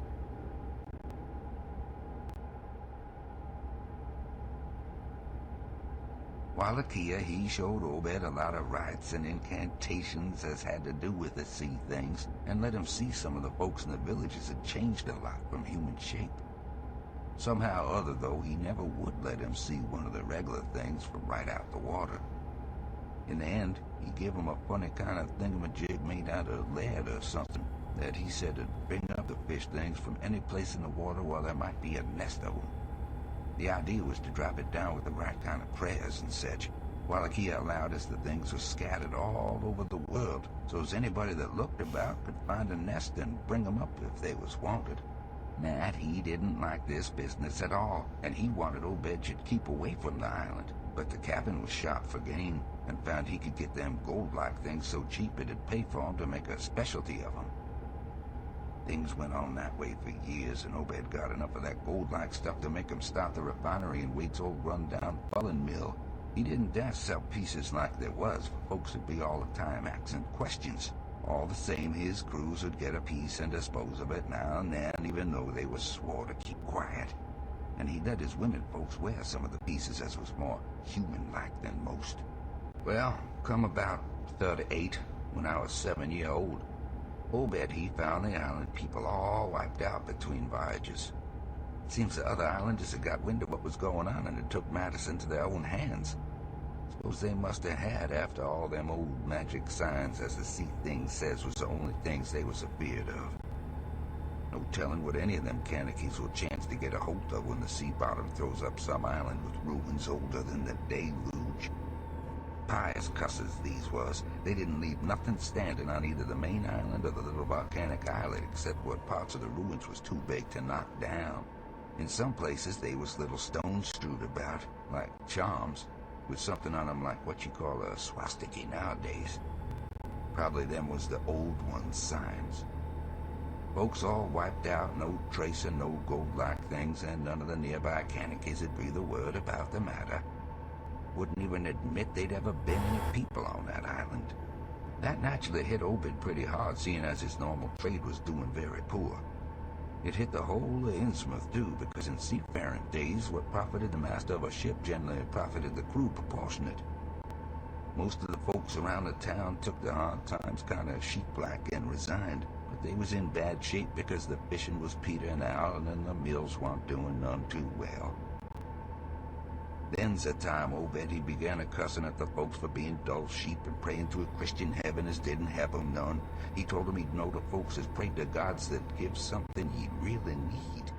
And says if a good bunch of men would stand by him, he could maybe get a hold of certain powers as'd bring plenty of fish and quite a bit of gold. Of course, them as served on the Sumatran Queen and seed to the island knowed what he meant, and weren't none too anxious to get close to the sea things like they'd heard tell on. But them as didn't know what 'twas all about got kinda swayed by what Obed had to say, and begun to ask him what he could do to set him on the way to the faith that'd bring him results. Here the old man faltered, mumbled, and lapsed into a moody and apprehensive silence, glancing nervously over his shoulder and then turning back to stare fascinatedly at the distant black reef.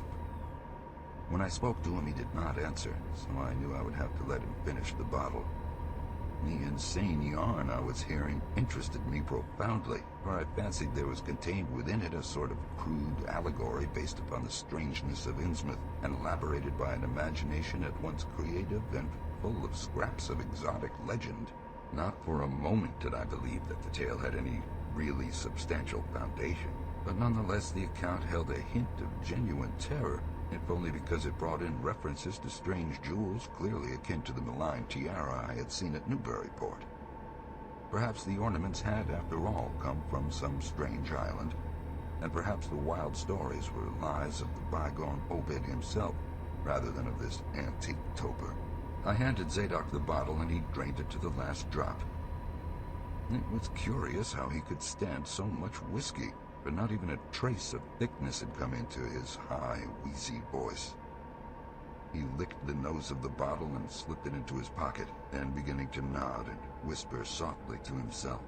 I bent close to catch any articulate words he might utter, and thought I saw a sardonic smile behind the stained, bushy whiskers. Yes, he was really forming words, and I could grasp a fair proportion of them. Poor Matt. Matt, he allus was agin it. Tried to line up the folks on his side. Had long talks with the preachers. No use. They run the Congregational parson out of town, and the Methodist fella quit. Never did see resolved Babcock, the Baptist parson, again. Wrath of Jehovah. I was a mighty little critter, but I heard what I heard, and seen what I seen. Dagon, Ashtoreth, Belial, and Beelzebub. Golden calf and the idols of Canaan and the Philistines. Babylonish abominations. Meeny, tickle, parson. He stopped again, and from the look in his watery blue eyes, I feared he was close to a stupor after all. But when I gently shook his shoulder, he turned on me with astonishing alertness and snapped out some more obscure phrases. Don't believe me, eh? Then just tell me, young fella, why Captain Obed and 20-odd other folks used to row out to Devil Reef in the dead of night and chant things so loud you could hear them all over town when the wind was right. Tell me that, eh? Tell me why Obed was always dropping heavy things down into the deep water the other side of the reef, where the bottom shoots down like a cliff low and you can sound. Tell me what he done with that funny-shaped lead thingamajig as Wallachia gave him, eh, boy? What did they all howl on May Eve and again the next Halloween? And why the new church parsons fellas that used to be sailors wear them queer robes and cover themselves with them gold-like things Obed brung, eh? The watery blue eyes were almost savage and maniacal now, and the dirty white beard bristled electrically. Old Zadok probably saw me shrink back, for he began to cackle evilly. Beginning to see, eh? Maybe you'd like to have been me in them days when I'd seen things at night out to sea from the cupola top of my house.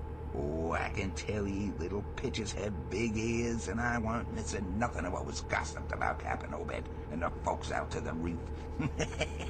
How about the night I took my pa's ship's glass up to the cupola and seed the reef a-bristling thick with shapes that dove off quick soon's the moon riz? Obed and the folks was in a dory, but them shapes dove off the far side into the deep water and never come up. How'd you like to be a little shaver alone in a cupola watching shapes as want human shapes? The old man was getting hysterical, and I began to shiver with a nameless alarm. He laid a gnarled claw on my shoulder, and it seemed to me that its shaking was not altogether that of mirth. Suppose one night you seed something heavy heaved off old Bed's door about on the reef, and then learned next day that a young fellow was missing from home, eh? Did anybody ever see How to Hair Hiram Gilman again? Did they? And Nick Pierce and Llewellyn Wade and Adoniram Southwick and Henry Garrison? Nay. Sheeps talking sign language with their hands. Them as had real hands. Well, sir, that was the time Obed began to get on his feet again. Folks see his 3 darters wearing gold-like things that nobody never seen on them before, and smoke started coming out of the refinery chimbley. Other folks was prospering too. Fish begun to swarm into the harbor fit to kill, and heaven knows what sized cargoes were begun to ship out to Newburyport, Arkham, and Boston. 'Twas then Obed got the old branch railroad put through. Some Kingsport fishermen heard about the catch and come up in sloops, but they was all lost. Nobody ever seen 'em again. And just then our folks organized the Esoteric Order of Dagon and bought Masonic Hoff and Cavalry Commandery for it. Matt Elliott was a Mason and again the selling, but he dropped out of sight just then. Remember, I ain't saying Obed was set on having things just like they was on that Kankakee Isle. I don't think he aimed at first to do no mixing or raise no young'uns to take to the water and turn into fishes with eternal life. He wanted them gold things and was willing to pay heavy, and I guess the others was satisfied for a while. Come in 46, the town done some looking and thinking for itself. Too many folks are missing, too much wild preaching at meeting of a Sunday, too much talk about that reef. I guess I done a bit by telling Selectman Mowry what I seed from the cupola. There was a party one night as followed Obed's crowd out to the reef, and I heard shots betwixt the dories. Next day, Obed and 32 others was in jail, and everybody wondering just what was afoot and just what charge against him he could have got to hold. God, if anybody'd looked ahead a couple of weeks later when nothing had been thrown into the sea for that long.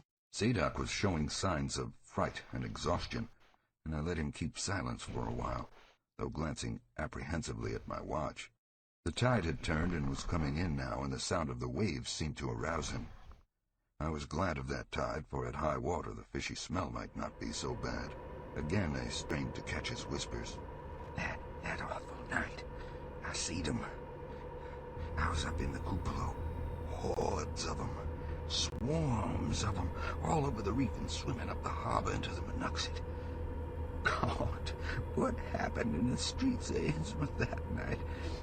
They rattled our door, but Pa wouldn't open, and he called out the kitchen window with his musket to find Selectman Mowry and see what he could do. Mounds of the dead and the dying, shots and screams, shouting in the old square and town square and New Church Green, jails rolled open, proclamation, treason. Called it the plague when folks come in and found half our people missing. Nobody left but them as a giant with Obed and them things that else keep quiet. Never heard of my pa no more. The old man was panting and perspiring profusely. His grip on my shoulder tightened. Everything cleaned up in the morning, but there's traces. Obed, he kinda takes charge and says things is gonna be changed. Others will worship with us at meeting time, and certain houses has got to entertain guests. They want to mix like they done with the Kanakys, and he, for one, didn't feel bound to stop 'em. Far gone was Obed, just like a crazy man on the subject. He says they'd brung us fish and treasure and should have what they hankered after. Nothing was to be different on the outside, only we was to keep shy strangers if we knowed what was good for us. We all had to take the oath of Dagon, and later on there was second and third oaths that some of us took. Them as had helped special would get special rewards, gold and such. No use bargain, but there was millions of 'em down there. They'd rather not start rising and wiping out humankind, but if they was gave away and forced to, they could do a lot toward just that. We didn't have them old charms to cut 'em off like the folks in the South Sea did, and them Kanakys wouldn't never give away their secrets.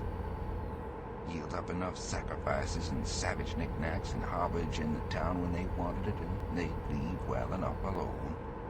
Wouldn't bother no strangers as might pay a tales outside. That is, without they got prying. All in the band of the faithful, all of Dagon, and children should never die. Go back to the Mother Hydra and Father Dagon, where we all come from once. Cthulhu, Wutagan, Von Bluey, Mulwaffen, Cthulhu, yea, Wagnaka. Old Zadok was fast lapsing into stark raving, and I held my breath. Poor old soul. To what pitiful depths of hallucination had his liquor plus his hatred of the decay, alienage, and disease around him brought that fertile, imaginative brain? He began to moan now, and tears were coursing down his channeled cheeks into the depths of his beard. God, when I seemed, when I was 15 years old, many tickle poison. Folks was missing, and them as killed themselves. Them as told things in Arkham or Ipswich or such places was all called crazy, like y'all calling me now. But God, what I seen. They'd have killed me long ago for what I know, only I took the first and second oaths that they gone off of Obed. So it was perfected unless the majority of them proved I told things known and deliberate. But I wouldn't take the third oath. I'd have died rather than take that. It was around Civil War time when children born sent 4 to 6 Say, to grow up.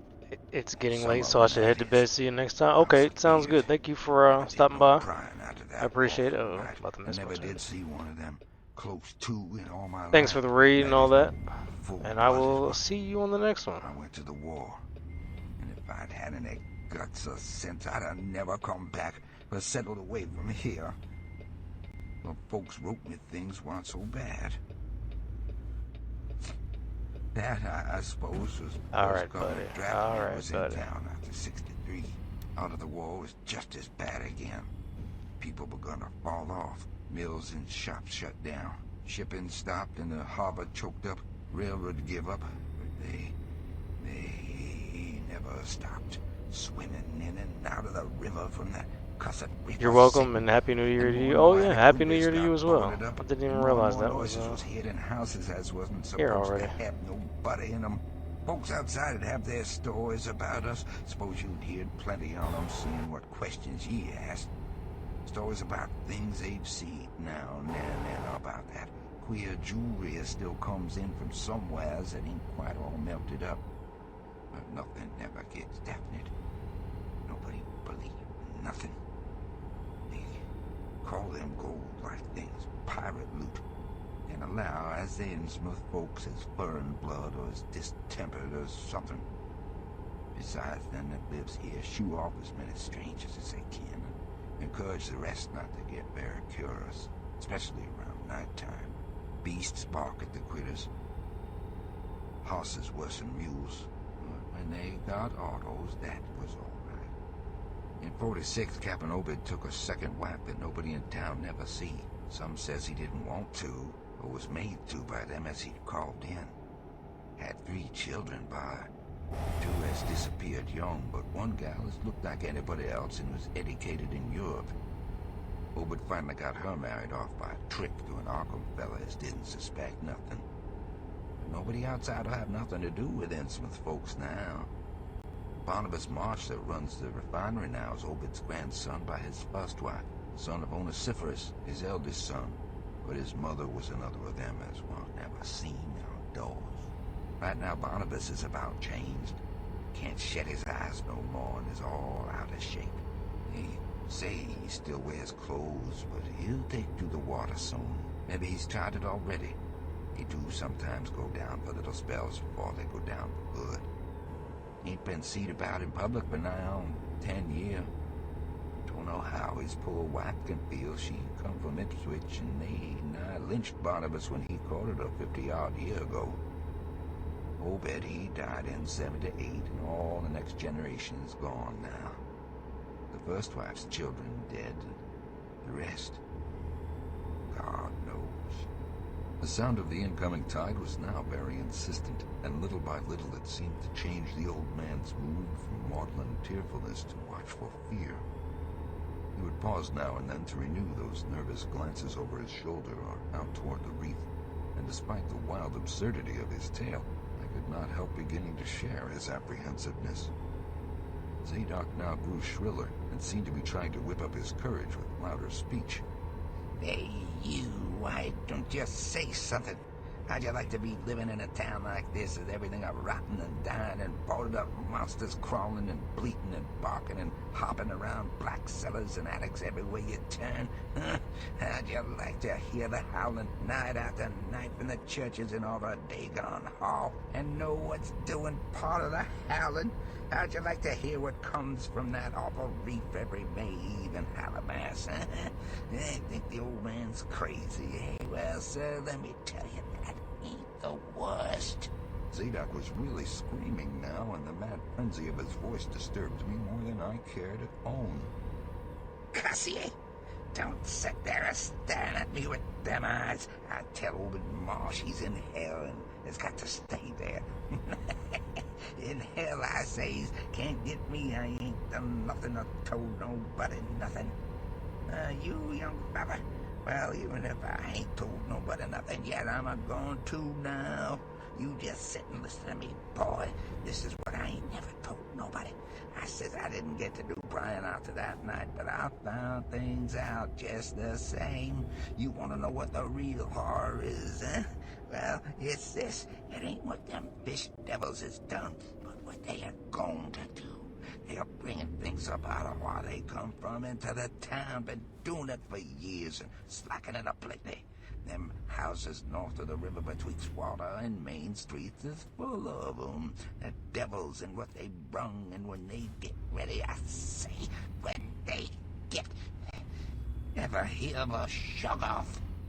Hey, you hear me? I tell you, I know what them things be. I seen 'em one night. The hideous suddenness and inhuman frightfulness of the old man's shriek almost made me faint. His eyes looking past me toward the malodorous sea were positively starting from his head, while his face was a mask of fear worthy of Greek tragedy. His bony claw dug monstrously into my shoulder, and he made no motion as I turned my head to look at whatever he had glimpsed. There was nothing that I could see, only the incoming tide, with perhaps one set of ripples more local than the long-flung line of breakers. But now Zadok was shaking me, and I turned back to watch the melting of that fear-frozen face into a chaos of twitching eyelids and mumbling gums. Presently his voice came back, albeit as a trembling whisper. Get out of here. They seen us. Get out for your life. Don't wait for nothing. They know now. Run for it. Quick, out of this town. Another heavy wave dashed against the loosing masonry of the bygone wharf and changed the mad ancient's whisper into another inhuman and blood-curdling scream.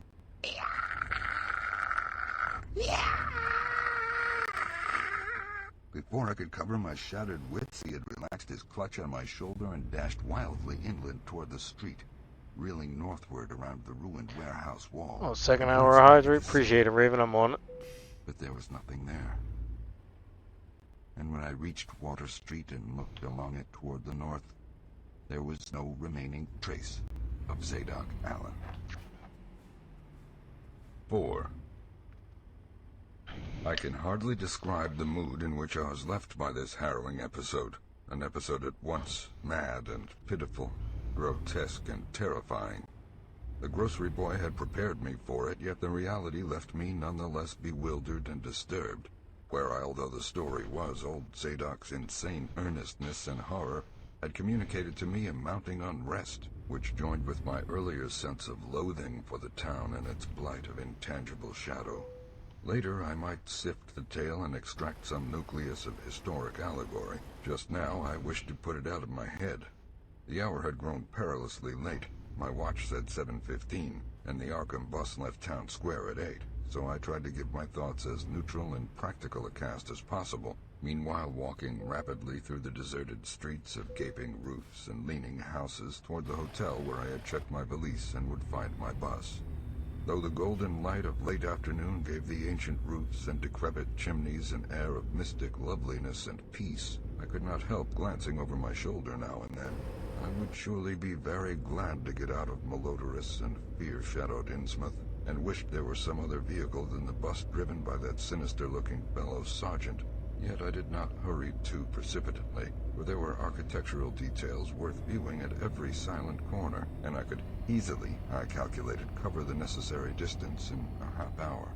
Studying the grocery youth's map and seeking a route I had not traversed before, I chose Marsh Street instead of State for my approach to Town Square.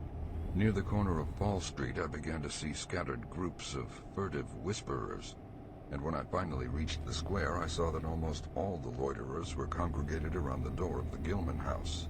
It seemed as if many bulging, watery, unwinking eyes looked oddly at me as I claimed my valise in the lobby, and I hoped that none of these unpleasant creatures would be my fellow passengers on the coach. The bus, rather early, rattled in with 3 passengers somewhat before 8, and an evil-looking fellow on the sidewalk muttered a few indistinguishable words to the driver. Sergeant threw out a mailbag and a roll of newspapers and entered the hotel, while the passengers, the same men whom I had seen arriving in Newburyport that morning, shambled to the sidewalk and exchanged some faint, guttural words with the loafer in a language I could have sworn was not English. I boarded the empty coach and took the seat I had taken before, but was hardly settled before Sergeant reappeared and began mumbling in a throaty voice of peculiar repulsiveness. I was, it appeared, in very bad luck. There had been something wrong with the engine, despite the excellent time made from Newburyport, and the bus could not complete the journey to Arkham. No, it could not possibly be repaired that night, nor was there any other way of getting transportation out of Innsmouth, either to Arkham or elsewhere. Sergeant was sorry, but I would have to stop over at the Gilman. Probably the clerk would make the price easy for me, but there was nothing else to do. Almost dazed by this sudden obstacle and violently dreading the fall of night in this decaying and half-unlighted town, I left the bus and re-entered the hotel lobby, where the sullen, queer-looking night clerk told me I could have room 428 on next the top floor. Large, but without running water, for $1. Despite what I had heard of this hotel in Newburyport, I signed the register, paid my $1, let the clerk take my valise, and followed that sour, solitary attendant up 3 creaking flights of stairs past dusty corridors which seemed wholly devoid of life. My room was a dismal rear one with 2 windows and bare, cheap furnishings, overlooked a dingy courtyard otherwise hemmed in by low, deserted brick blocks, and commanded a view of decrepit, westward-stretching roofs with a marshy countryside beyond. At the end of the corridor was a bathroom, a discouraging relic with ancient marble bowl, tin tub, faint electric light, and musty wooden paneling around all the plumbing fixtures. It still being daylight, I descended to the square and looked around for a dinner of some sort, noticing as I did so the strange glances I received from the unwholesome loafers. Since the grocery was closed, I was forced to patronize the restaurant I had shunned before. A stooped, narrow-headed man with staring, unwinking eyes, and a flat-nosed wench with unbelievably thick, clumsy hands being in attendance. The service was all of the counter type, and it relieved me to find that much was evidently served from cans and packages. A bowl of vegetable soup with crackers was enough for me, and I soon headed back for my cheerless room at the Gilman, getting an evening paper and a fly-specked magazine from the evil-visaged clerk at the rickety stand beside his desk. As twilight deepened, I turned on the one feeble electric bulb over the cheap iron-framed bed and tried as best I could to continue the reading I had begun. I felt it advisable to keep my mind wholesomely occupied, for it would not do to brood over the abnormalities of this ancient, light-shadowed town while I was still within its borders. The insane yarn I had heard from the aged drunkard did not promise very pleasant dreams, and I felt I must keep the image of his wild, watery eyes as far as possible from my imagination. Also, I must not dwell on what that factory inspector had told the Newburyport ticket agent about the Gilman house and the voices of its nocturnal tenants. Not on that, nor on the face beneath the tiara in the black church doorway, the face for whose horror my conscious mind could not account. It would perhaps have been easier to keep my thoughts from disturbing topics had the room not been so gruesomely musty. As it was, the lethal mustiness blended hideously with the town's general fishy odor, and persistently focused one's fancy on death and decay. Another thing that disturbed me was the absence of a bolt on the door of my room. One had been there, as marks clearly showed, but there were signs of recent removal. No doubt it had been out of order like so many other things in this decrepit edifice. In my nervousness, I looked around and discovered a bolt on the clothes press which seemed to be of the same size, judging from the marks, as the one formerly on the door. To gain a partial relief from the general tension, I busied myself by transferring this hardware to the vacant place with the aid of a handy 3-in-1 device, including a screwdriver which I kept on my key ring. The bolt fitted perfectly, and I was somewhat relieved when I knew that I could shoot it firmly upon retiring. Not that I had any real apprehension of its need, but that any symbol of security was welcome in an environment of this kind. There were adequate bolts on the 2 lateral doors to connecting rooms, and these I proceeded to fasten. I did not undress, but decided to read till I was sleepy and then lie down with only my coat, collar, and shoes off. Taking a pocket flashlight from my valise, I placed it in my trousers so that I could read my watch if I woke up later in the dark. Drowsiness, however, did not come, and when I stopped to analyze my thoughts, I found to my disquiet that I was really unconsciously listening for something. Listening for something which I dreaded but could not name. That inspector's story must have worked on my imagination more deeply than I had suspected. Again, I tried to read, but found that I made no progress. After a time, I seemed to hear the stairs and corridors creak at intervals as if with footsteps, and wondered if the other rooms were beginning to fill up. There were no voices, however, and it struck me that there was something subtly furtive about the creaking. I did not like it, and debated whether I had better try to sleep at all. This town had some queer people, and there had undoubtedly been several disappearances. Was this one of those inns where travelers were slain for their money? Surely I had no look of excessive prosperity. Or were the townsfolk really so resentful about curious visitors? Had my obvious sightseeing with its frequent map consultations aroused unfavorable notice? It occurred to me that I must be in a highly nervous state to let a few random creakings set me off speculating in this fashion, but I regretted nonetheless that I was unarmed. At length, feeling a fatigue which had nothing of drowsiness in it, I bolted the newly outfitted hall door, turned off the light, and threw myself down on the hard, uneven bed, coat, collar, shoes, and all. In the darkness, every faint noise of the night seemed magnified, and a flood of doubly unpleasant thoughts swept over me. I was sorry I had put out the light, yet was too tired to rise and turn it on again. Then, after a long, dreary interval and prefaced by a fresh creaking of stairs and corridor, there came that soft, damnably unmistakable sound which seemed like a malign fulfillment of all my apprehensions. Without the least shadow of a doubt, the lock of my door was being tried. Cautiously, furtively, tentatively, with a key. My sensations upon recognizing this sign of actual peril were perhaps less rather than more tumultuous because of my previous vague fears. I had been, albeit without definite reason, instinctively on my guard, and that was to my advantage in the new and real crisis, whatever it might turn out to be. Nevertheless, the change in the menace from vague premonition to immediate reality was a profound shock, and fell upon me with the force of a genuine blow. It never once occurred to me that the fumbling might be a mere mistake. Malign purpose was all I could think of, and I kept deathly quiet, awaiting the would-be intruder's next move. After a time, the cautious rattling ceased, and I heard the room to the north entered with a passkey. Then the lock of the connecting door to my room was softly tried. The bolt held, of course, and I heard the floor creak as the prowler left the room. After a moment there came another soft rattling, and I knew that the room to the south of me was being entered. Again a furtive trying of a bolted connecting door, and again a receding creaking. This time the creaking went along the hall and down the stairs, so I knew that the prowler had realized the bolted condition of my doors, and was giving up his attempt for a greater or lesser time, as the future would show. The readiness with which I fell into a plan of action proves that I must have been subconsciously fearing some menace and considering possible avenues of escape for hours. From the first, I felt that the unseen fumbler meant a danger not to be met or dealt with, but only to be fled from as precipitately as possible. The one thing to do was to get out of that hotel alive as quickly as I could, and through some channel other than the front stairs and lobby.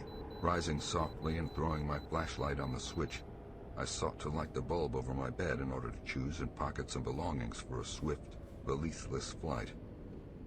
Nothing, however, happened, and I saw that the power had been cut off. Clearly, some cryptic, evil movement was afoot on a large scale. Just what, I could not say. As I stood pondering with my hand on the now useless switch, I heard a muffled creaking on the floor below, and thought I could barely distinguish voices in conversation.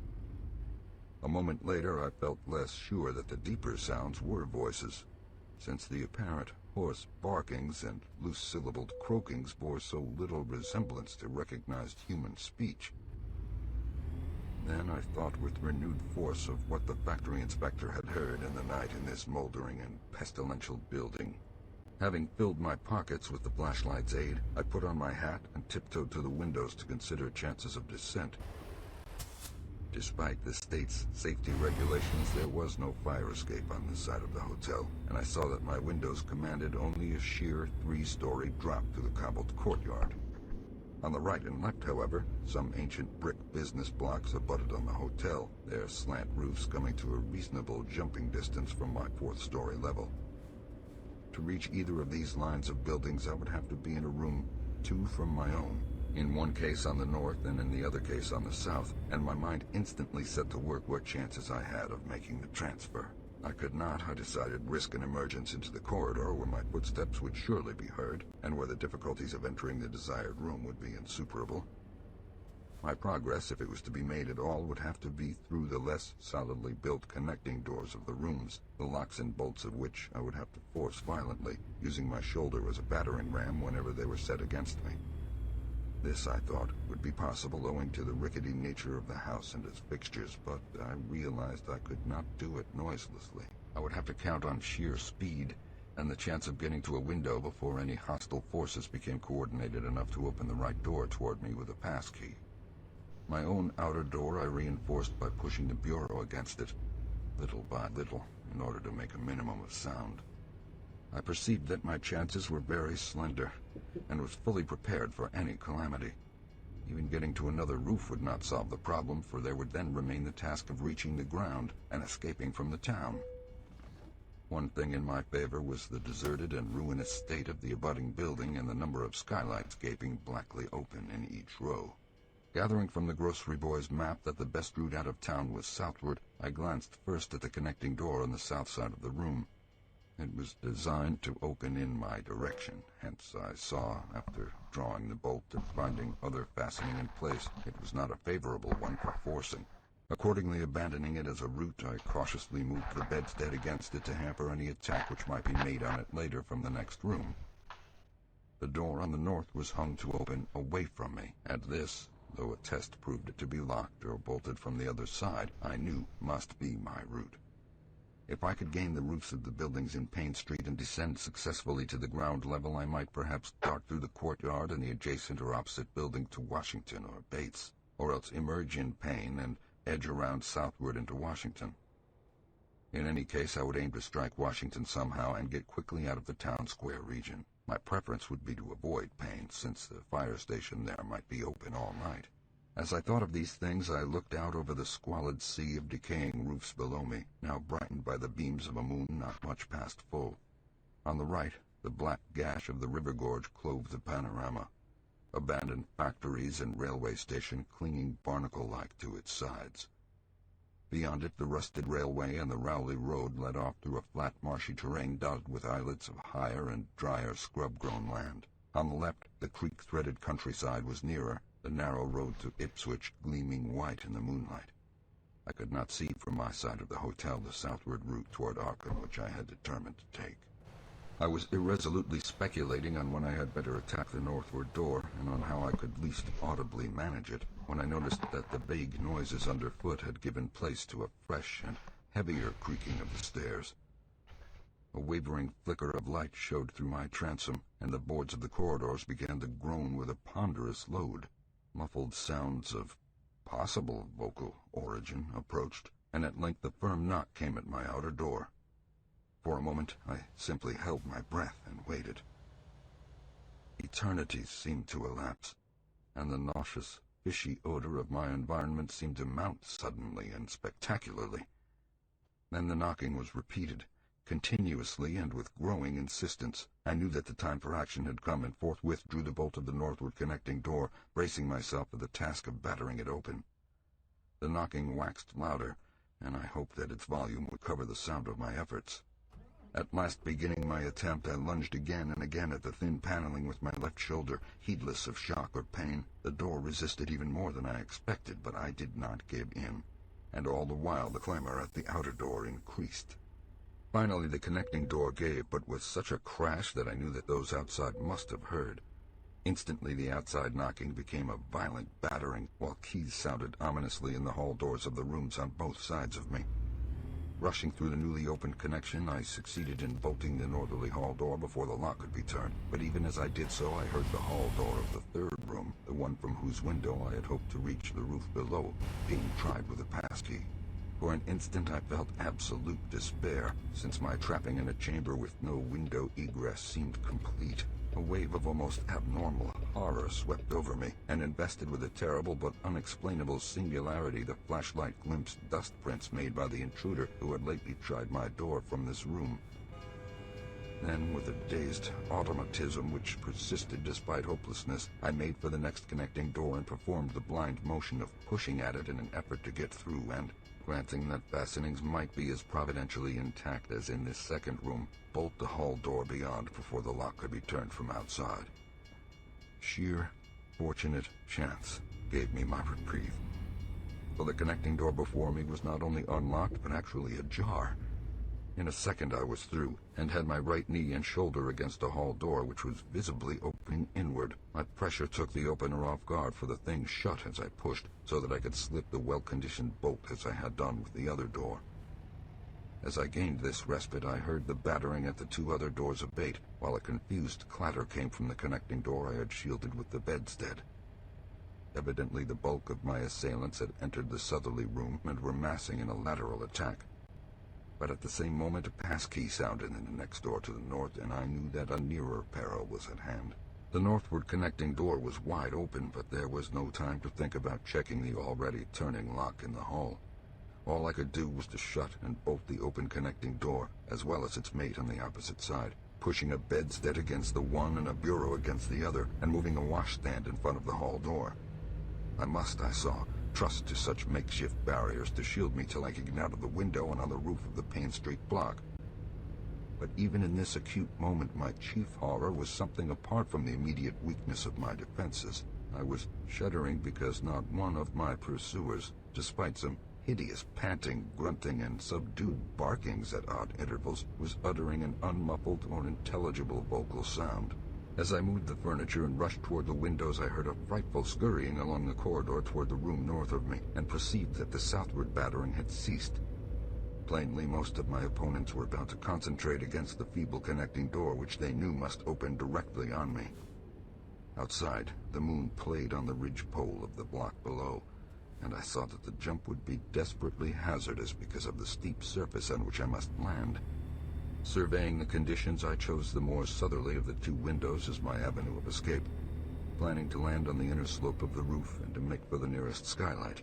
Once inside one of the decrepit brick structures, I would have to reckon with pursuit, but I hoped to descend and dodge in and out of yawning doorways along the shadowed courtyard, eventually getting to Washington Street and slipping out of town toward the south.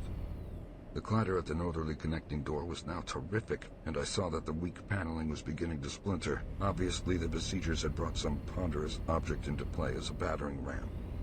The bedstead, however, still held firm, so that I had at least a faint chance of making good my escape. As I opened the window, I noticed that it was flanked by heavy velour draperies, suspended from a pole by brass rings, and also that there was a large projecting catch for the shutters on the exterior.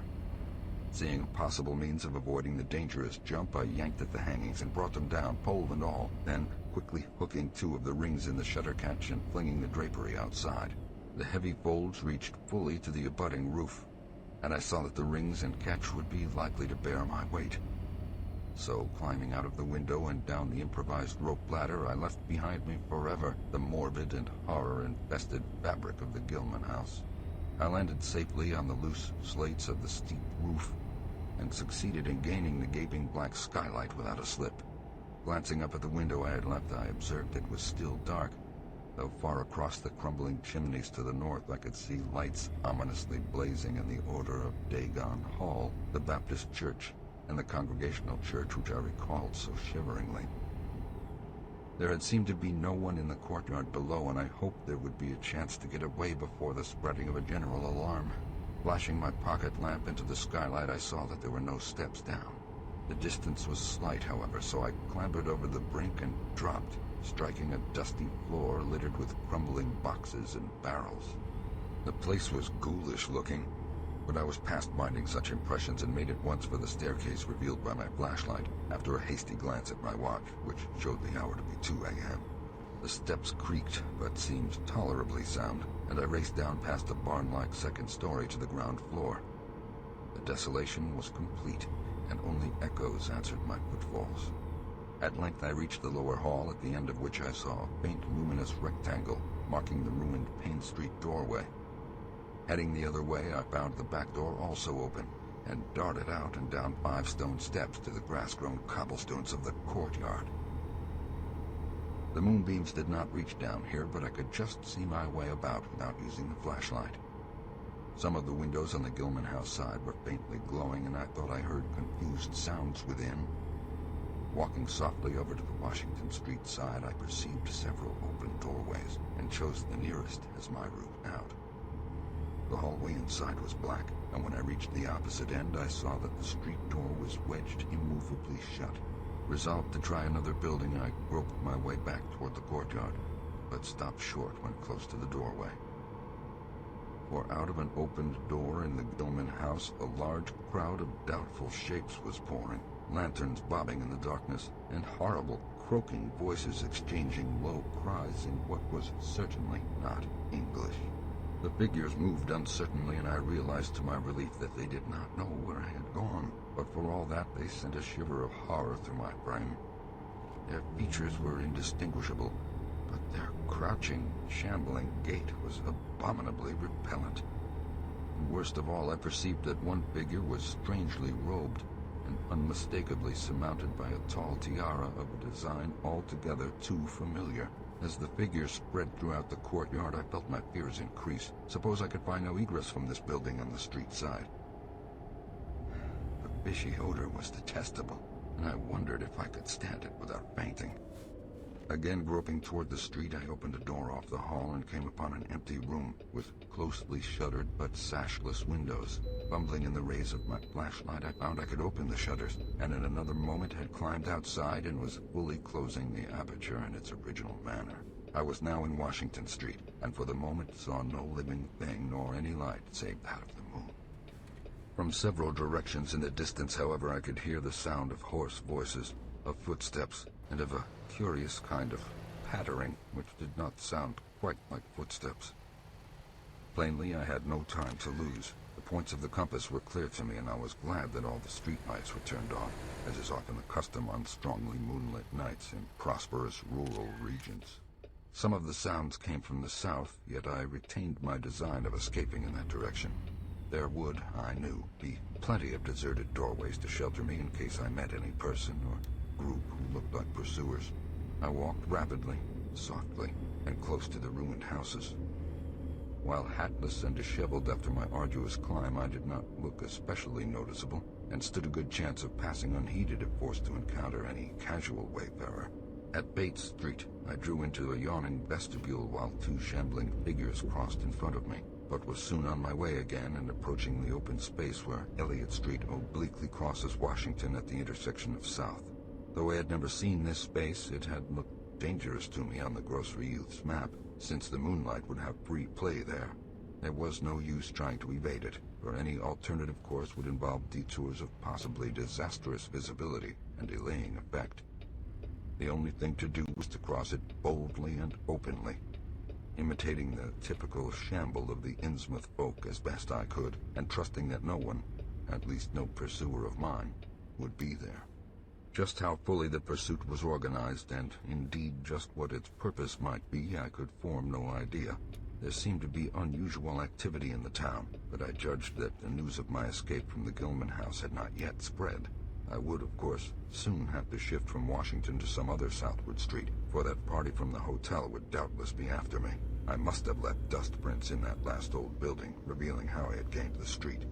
The open space was, as I had expected, strongly moonlit, and I saw the remains of a park-like iron-railed green in its center. Fortunately, no one was about, though a curious sort of buzz or roar seemed to be increasing in the direction of Town Square.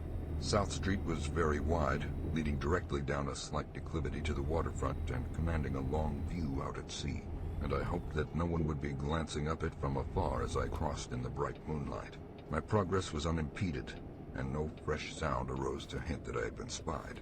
Glancing about me, I involuntarily let my pace slacken for a second to take in the sight of the sea, gorgeous in the burning moonlight at the street's end.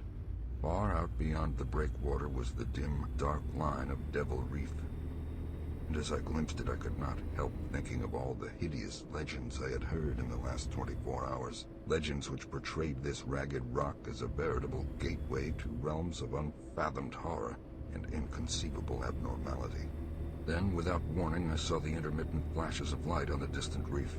They were definite and unmistakable, and awakened in my mind a blind horror beyond all rational proportion. My muscles tightened for panic flight, held in only by a certain unconscious caution and half-hypnotic fascination. And to make matters worse, there now flashed forth from the lofty cupola of the Gilman house, which loomed up to the northeast behind me, a series of analogous, though differently spaced gleams which could be nothing less than an answering signal.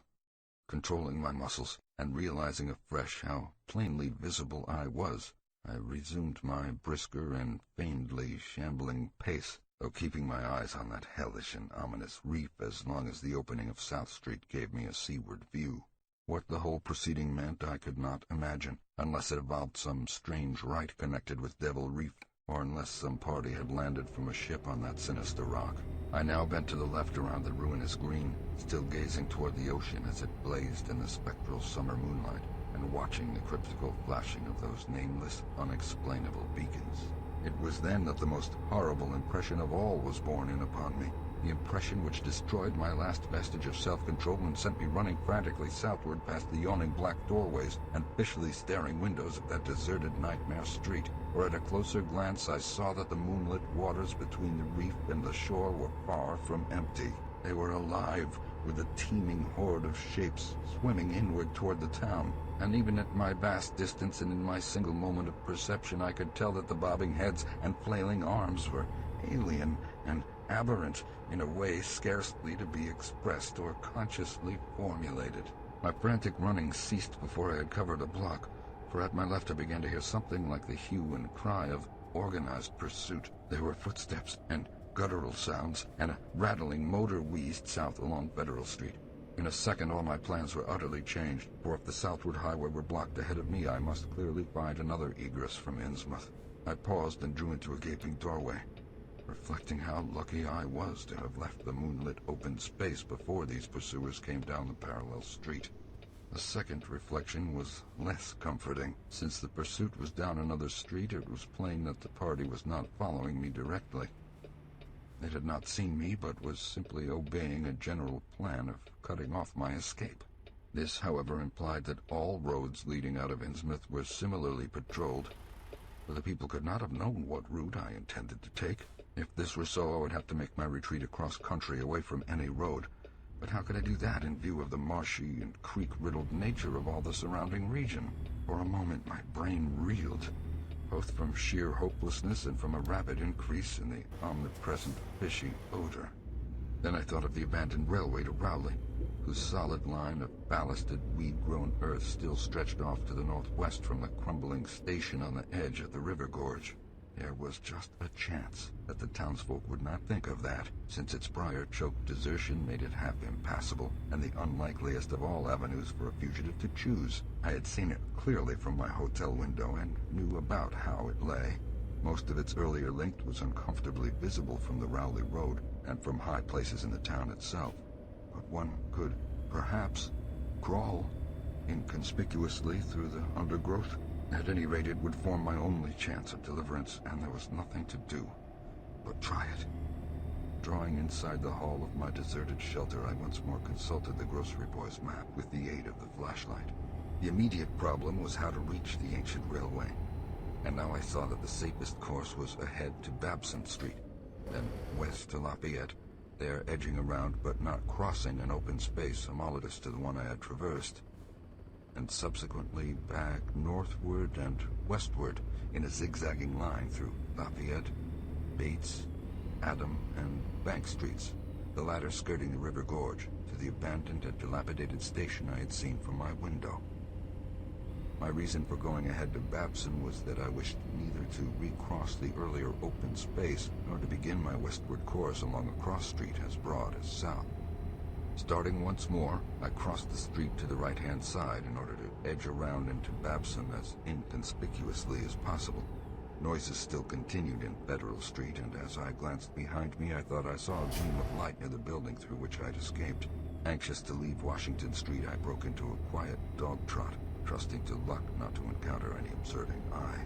Next the corner of Babson Street, I saw to my alarm that one of the houses was still inhabited, as attested by curtains at the window.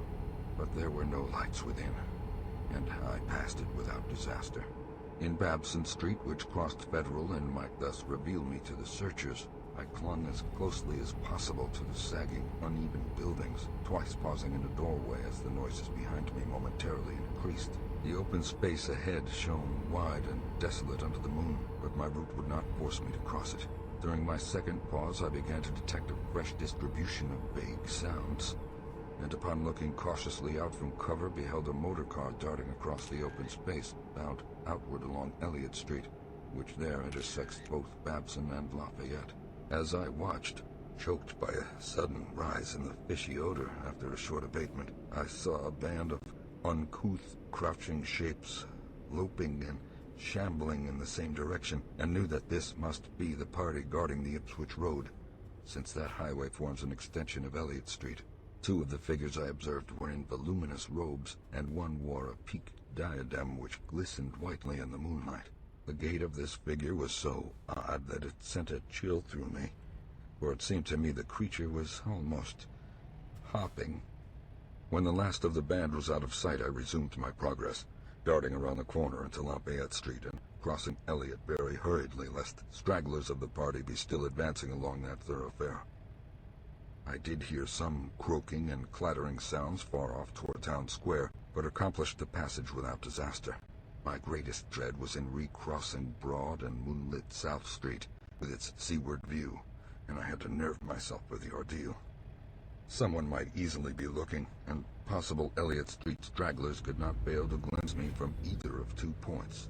At the last moment, I decided I had better slacken my trot and make the crossing as before in the shambling gait of an average Innsmouth native.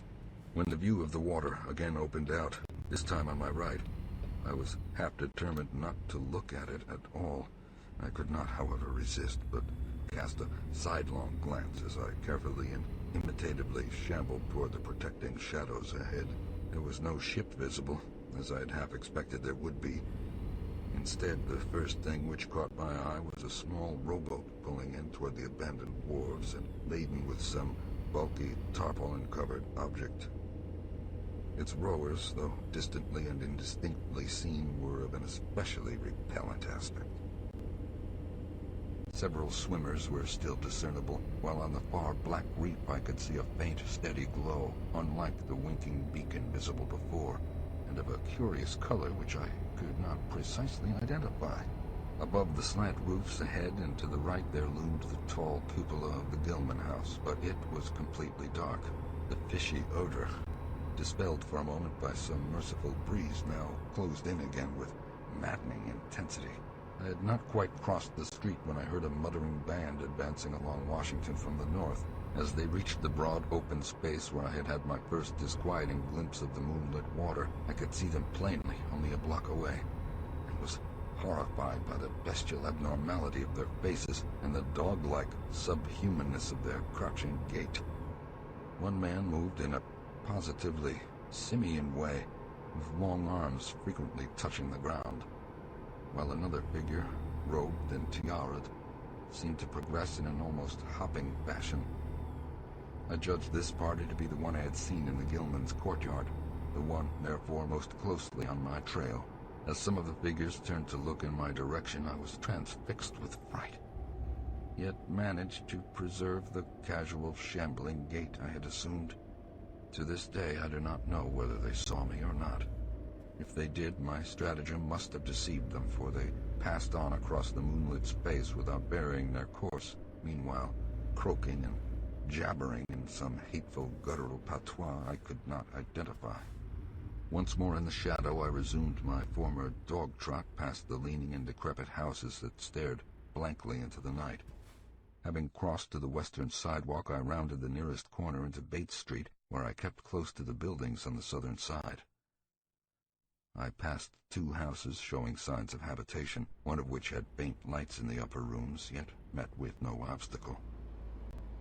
As I turned into Adams Street, I felt measurably safer, but received a shock when a man reeled out of a black doorway directly in front of me.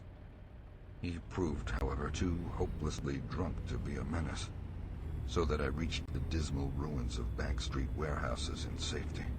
No one was stirring in that dead street beside the river gorge, and the roar of the waterfalls quite drowned my footsteps. It was a long dog trot to the ruined station, and the great brick warehouse walls around me seemed somehow more terrifying than the fronts of private houses. At last I saw the ancient arcaded station, or what was left of it, and made directly for the tracks that started from its farther end. The rails were rusty but mainly intact, and not more than half the ties had rotted away. Walking or running on such a surface was very difficult, but I did my best and on the whole made very fair time. For some distance the line kept on along the gorge's brink, but at length I reached the long covered bridge where it crossed the chasm at a dizzying height. The condition of this bridge would determine my next step. If humanly possible, I would use it. If not, I would have to risk more street wandering and take the nearest intact highway bridge. The vast, barn-like length of the old bridge gleamed spectrally in the moonlight, and I saw that the ties were safe for at least a few feet within. Entering, I began to use my flashlight and was almost knocked down by the cloud of bats that flapped past me. About halfway across, there was a perilous gap in the ties which I feared for a moment would halt me, but in the end I risked a desperate jump which fortunately succeeded. I was glad to see the moonlight again when I emerged from that macabre tunnel. The old tracks crossed River Street at grade, and at once veered off into a region increasingly rural and with less and less of Innsmouth's abhorrent fishy odor. Here the dense growth of weeds and briars hindered me and cruelly tore at my clothes, but I was nonetheless glad that they were there to give me concealment in case of peril. I knew that much of my route must be visible from the Rowley Road. The marshy region began very abruptly, with the single track on a low grassy embankment where the weedy growth was somewhat thinner. Then came a sort of island of higher ground, where the line passed through a shallow open cut choked with bushes and brambles. I was very glad of this particular shelter, since at this point the Rowley Road was uncomfortably near according to my window view. At the end of the cut it would cross the track and swerve off to a safer distance, but meanwhile I must be exceedingly careful. I was by this time thankfully certain that the railway itself was not patrolled. Just before entering the cut I glanced behind me but saw no pursuer. The ancient spires and roofs of decaying Innsmouth gleamed lovely and ethereal in the magic yellow moonlight, and I thought of how they must have looked in the old days, before the shadow fell. Then, as my gaze circled inland from the town, something less tranquil arrested my notice and held me immobile for a second.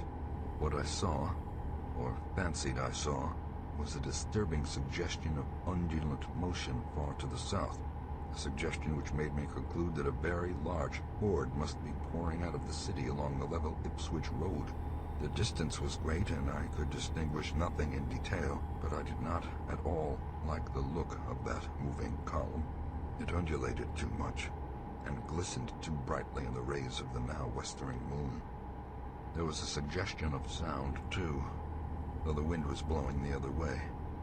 A suggestion of bestial scraping and bellowing, even worse than the muttering of the parties I had lately overheard. All sorts of unpleasant conjectures crossed my mind. I thought of those very extreme Innsmouth types said to be hidden in crumbling, centuried warrens near the waterfront. I thought, too, of those nameless swimmers I had seen. Counting the parties so far glimpsed, as well as those presumably covering other roads, the number of my pursuers must be strangely large for a town as deep populated as Innsmouth. Whence could come the dense personnel of such a column as I now beheld? Did those ancient, unplumbed warrens teem with a twisted, uncatalogued, and unsuspected life? Or had some unseen ship, indeed, landed a legion of unknown outsiders on that hellish reef? Who were they? Why were they here? And if such a column of them was scouring the Ipswich Road, would the patrols on the other roads be likewise augmented? I had entered the brush-grown cut and was struggling along at a very slow pace when that damnably fishy odor again waxed dominant. Had the wind suddenly changed eastward so that it blew in from the sea and over the town? It must have, I concluded, since I now began to hear shocking guttural murmurs from that hitherto silent direction. There was another sound, too, a kind of wholesale, colossal flopping or pattering, which somehow called up images of the most detestable sort. It made me think illogically of that unpleasantly undulating column on the far-off Ipswich Road. And then both the stench and sounds grew stronger, so that I paused, shivering and grateful for the cut's protection. It was here I recalled that the Rowley Road drew so close to the old railway before crossing westward and diverging. Something was coming along that road, and I must lie low till its passage and vanishment in the distance. Thank heaven these creatures employed no dogs for tracking, though perhaps that would have been impossible amidst the omnipresent regional odor. Crouched in the bushes of that sandy cleft, I felt reasonably safe, even though I knew the searchers would have to cross the track in front of me not much more than 100 yards away. I would be able to see them, but they could not, except by a malign miracle, see me. All at once I began dreading to look at them as they passed. I saw the close, moonlit space where they would surge by, and had curious thoughts about the irredeemable pollution of that space. They would perhaps be the worst of all Innsmouth types, something one would not care to remember. The stench waxed overpowering, and the noises swelled to a bestial babble of croaking, baying, and barking without the least suggestion of human speech. Were these indeed the voices of my pursuers? Did they have dogs after all? So far I had seen none of the lower animals in Innsmouth. That flopping or pattering was monstrous.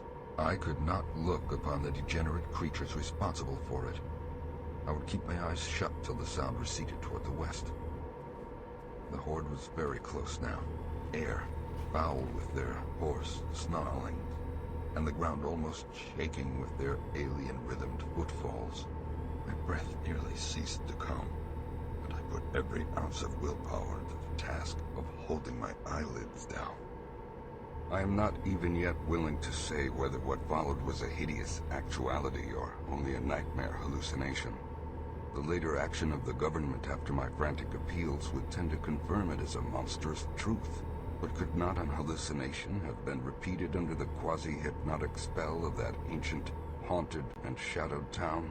Such places have strange properties, and the legacy of insane legend might well have acted on more than one human imagination amidst those dead, stench-cursed streets and huddles of rotting roofs and crumbling steeples.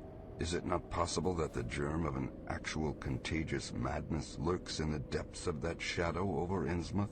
Who can be sure of reality after hearing things like the tale of old Zadok Allen?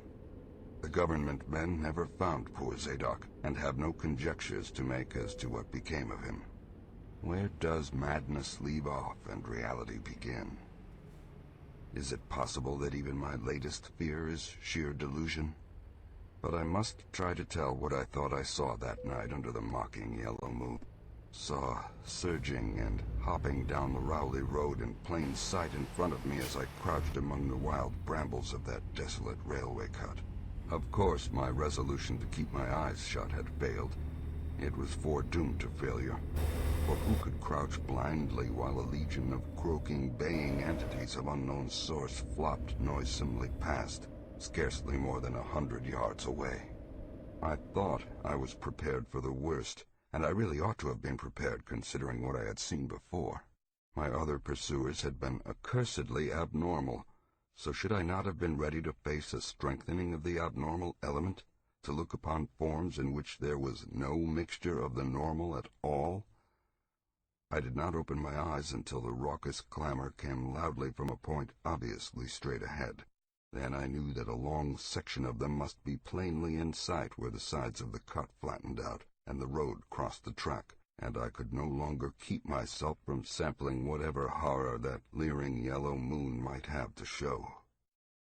It was the end, for whatever remains to me of life on the surface of this earth, of every vestige of mental peace and confidence in the integrity of nature and of the human mind. Nothing that I could have imagined, nothing even that I could have gathered had I credited old Zadok's crazy tale in the most literal way, would be in any way comparable to the demoniac, blasphemous reality that I saw, or believe I saw. I have tried to hint what it was, in order to postpone the horror of writing it down baldly. Can it be possible that this planet has actually spawned such things? That human eyes have truly seen, as objective flesh, what man has hitherto known only in febrile fantasy and tenuous legend? And yet I saw them, in a limitless stream, flopping, hopping, croaking, bleeding, urging inhumanly through the spectral moonlight in a grotesque, malignant saraband of fantastic nightmare. And some of them had tall tiaras of that nameless whitish gold metal, and some were strangely robed, and one, who led the way, was clad in a ghoulishly humped black coat and striped trousers, and had a man's felt hat perched on the shapeless thing that answered for a head.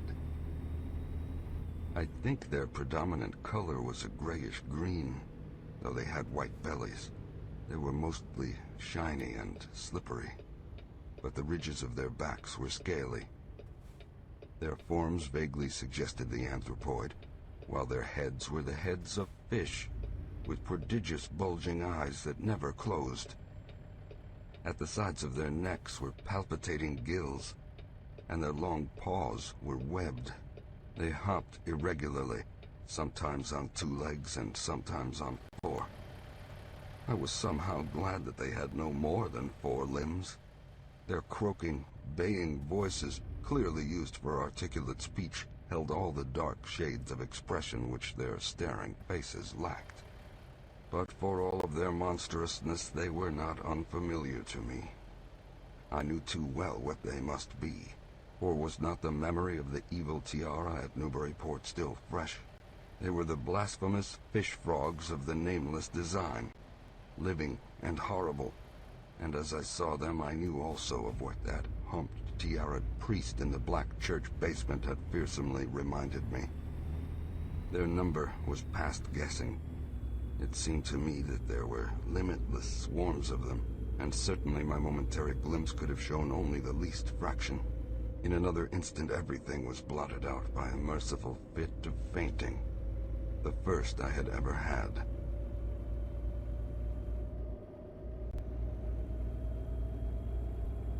Five. It was a gentle daylight rain that awakened me from my stupor in the brush-grown railway cut, and when I staggered out to the roadway ahead I saw no trace of any prints in the fresh mud. The fishy odor, too, was gone. Innsmouth's ruined roofs and toppling steeples loomed up grayly toward the southeast, but not a living creature did I spy in all the desolate salt marshes around. My watch was still going, and told me that the hour was past noon. The reality of what I had been through was highly uncertain in my mind, but I felt that something hideous lay in the background. I must get away from evil Shadowed Innsmouth, and accordingly I began to test my cramped, wearied powers of locomotion. Despite weakness, hunger, horror, and bewilderment, I found myself after a time able to walk. So started slowly along the muddy road to Rowley. Before evening I was in the village, getting a meal and providing myself with presentable clothes. I caught the night train to Arkham, and the next day I talked long and earnestly with government officials there, a process I later repeated in Boston. With the main result of those colloquies, the public is now familiar, and I wish, for normality's sake, there were nothing more to tell. Perhaps it is madness that is overtaking me. Yet perhaps a greater horror, or a greater marvel, is reaching out. As may well be imagined, I gave up most of the foreplanned features of the rest of my tour, the scenic, architectural, and antiquarian diversions in which I had counted so heavily, nor did I dare look for that piece of strange jewelry said to be in the Miskatonic University Museum. I did, however, improve my stay in Arkham by collecting some genealogical notes I had long wished to possess. Very rough and hasty data, it is true, but capable of good use later on when I might have time to collate and codify them. The curator of the Historical Society there, Mr. B. Lapham Peabody, was very courteous about assisting me, and expressed unusual interest when I told him I was a grandson of Eliza Orne of Arkham, who was born in 1867 and had married James Williamson of Ohio at the age of 17. It seemed that a maternal uncle of mine had been there many years before on a quest much like my own, and that my grandmother's family was a topic of some local curiosity. There had, Mr. Peabody said, been considerable discussion about the marriage of her father, Benjamin Orne, just after the Civil War, since the ancestry of the bride was peculiarly puzzling. That bride was understood to have been an orphaned Marsh of New Hampshire, a cousin of the Essex County Marshes, but her education had been in France and she knew very little of her family.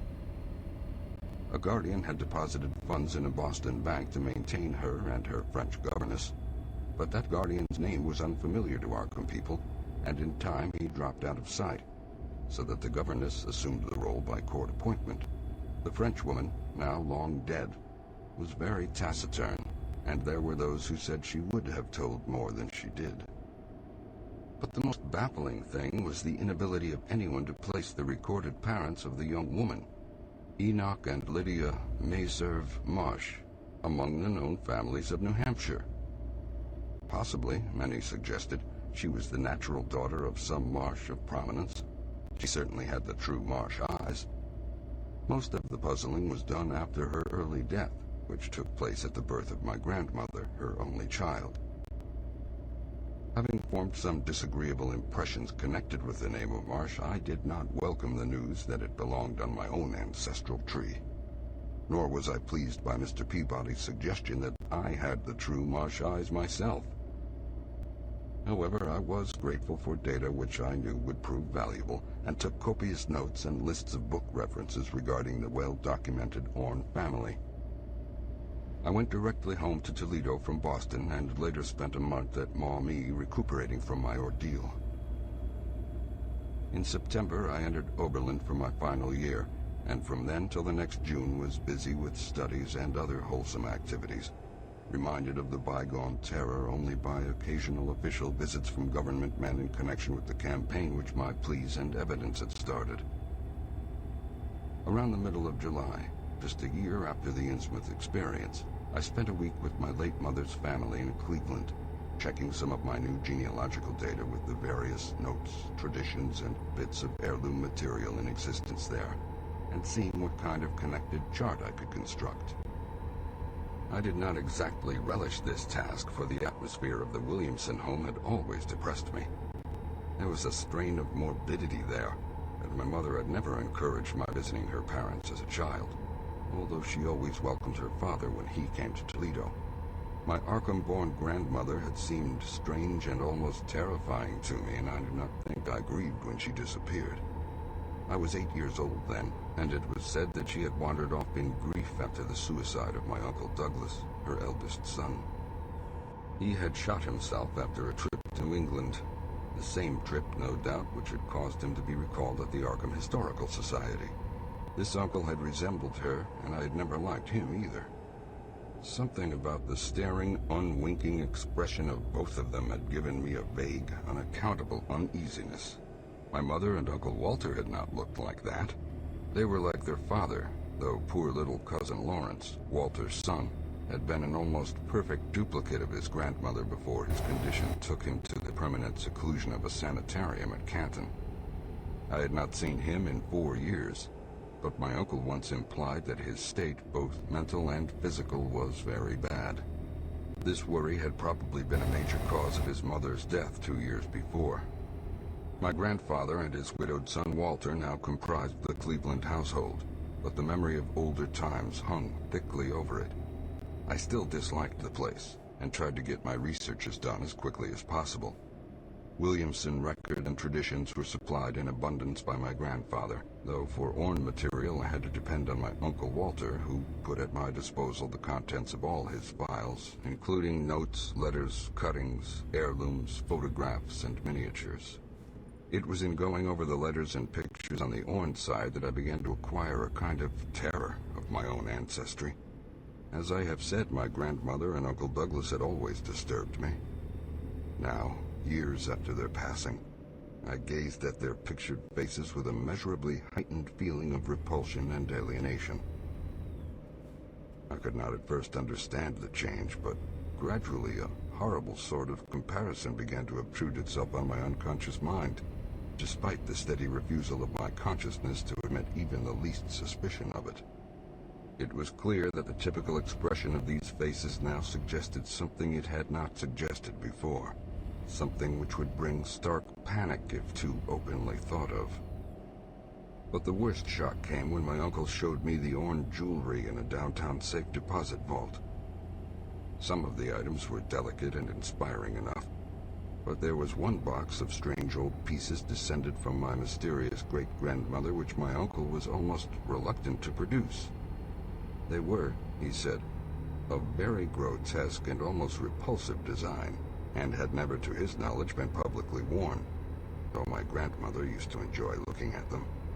Vague legends of bad luck clustered around them, and my great-grandmother's French governess had said they ought not to be worn in New England, though it would be quite safe to wear them in Europe. As my uncle began slowly and grudgingly to unwrap the things, he urged me not to be shocked by the strangeness and frequent hideousness of the designs. Artists and archaeologists who had seen them pronounced their workmanship superlatively and exotically exquisite, though no one seemed able to define their exact material or assign them to any specific art tradition. There were 2 armlets, a tiara, and a kind of pectoral, the latter having in high relief certain figures of almost unbearable extravagance. During this description I had kept a tight rein on my emotions, but my face must have betrayed my mounting fears. My uncle looked concerned and paused in his unwrapping to study my countenance. I motioned him to continue, which he did with renewed signs of reluctance. He seemed to expect some demonstration when the first piece, the tiara, became visible, but I doubt if he expected quite what actually happened. I did not expect it either, for I thought I was thoroughly forewarned regarding what the jewelry would turn out to be. What I did was to faint silently away, just as I had done in that briar-choked railway cut a year before. From that day on, my life has been a nightmare of brooding and apprehension, nor do I know how much is hideous truth and how much madness. My great-grandmother had been a Marsh of unknown source whose husband lived in Arkham, and did not old Zadok say that the daughter of Obed Marsh by a monstrous mother was married to an Arkham man through trick? What was it the ancient toper had muttered about the line of my eyes to Captain Obed's? In Arkham, too, the curator had told me I had the true Marsh eyes. Was Obed Marsh my own great-great-grandfather? Who, or what, then, was my great-great-grandmother? But perhaps this was all madness. Those whitish gold ornaments might easily have been bought from some Innsmouth sailor by the father of my great-grandmother, whoever he was. And that look in the staring-eyed faces of my grandmother and self-slain uncle might be sheer fancy on my part. Sheer fancy bolstered up by the Innsmouth shadow which had so darkly colored my imagination. But why had my uncle killed himself after an ancestral quest in New England? For more than 2 years I fought off these reflections with partial success. My father secured me a place in an insurance office, and I buried myself in routine as deeply as possible. In the winter of 1930-31, however, the dreams began. They were very sparse and insidious at first, but increased in frequency and vividness as the weeks went by. Great, watery spaces opened out before me, and I seemed to wander through titanic, sunken porticos and labyrinths of weedy cyclopean walls, with grotesque fishes as my companions. Then the other shapes began to appear, filling me with nameless horror the moment I awoke. But during the dreams, they did not horrify me at all. I was one with them, wearing their unhuman trappings, treading their aqueous ways, and praying monstrously at their evil sea-bottom temples. There was much more than I could remember, but even what I did remember each morning would be enough to stamp me as a madman or a genius if I ever dared write it down. Some frightful influence, I felt, was seeking gradually to drag me out of the sane world of wholesome life into unnameable abysses of blackness and alienage. And the process told heavily on me. My health and appearance grew steadily worse, till finally I was forced to give up my position and adopt the static, secluded life of an invalid. Some odd nervous affliction had me in its grip, and I found myself at times almost unable to shut my eyes. It was then that I began to study the mirror with mounting alarm. The slow ravages of disease are not pleasant to watch, but in my case there was something subtler and more puzzling in the background. My father seemed to notice it too, for he began to look at me curiously and almost affrightedly. What was taking place in me? Could it be that I was coming to resemble my grandmother and Uncle Douglas? One night I had a frightful dream in which I met my grandmother under the sea. She lived in a phosphorescent palace of many terraces, with gardens of strange leprous corals and grotesque brachiate efflorescences, and welcomed me with a warmth that may have been sardonic. She had changed, as those who take to the water change, and told me she had never died. Instead, she had gone to a spot her dead son had learned about, and had leaped to a realm whose wonders, destined for him as well, he had spurned with a smoking pistol. This was to be my realm, too. I could not escape it. I would never die, but would live with those who had lived since before man ever walked the earth. I met also that which had been her grandmother. For 80,000 years, Fithya had lived in Nilfle, and thither had she gone back after Obed Marsh was dead. Nilfle was not destroyed when the Upper Earthmen shot death into the sea. It was hurt, but not destroyed. The Deep Ones could never be destroyed, even though the Paleogean magic of the Forgotten Old Ones might sometimes check them. For the present, they would rest. But someday, if they remembered, they would rise again for the tribute great Cthulhu craved. It would be a city greater than Innsmouth next time. They had planned to spread, and had brought up that which would help them. But now they must wait once more. For bringing the Upper Earth men's death, I must do a penance, but that would not be heavy. This was the dream in which I saw a Shoggoth for the first time, and the sight set me awake in a frenzy of screaming. That morning, the mirror definitely told me I had acquired the Innsmouth look. So far, I have not shot myself as my Uncle Douglas did. I bought an automatic, and almost took the step. But certain dreams deterred me. The tense extremes of horror are lessening, and I feel queerly drawn toward the unknown sea deeps, instead of fearing them.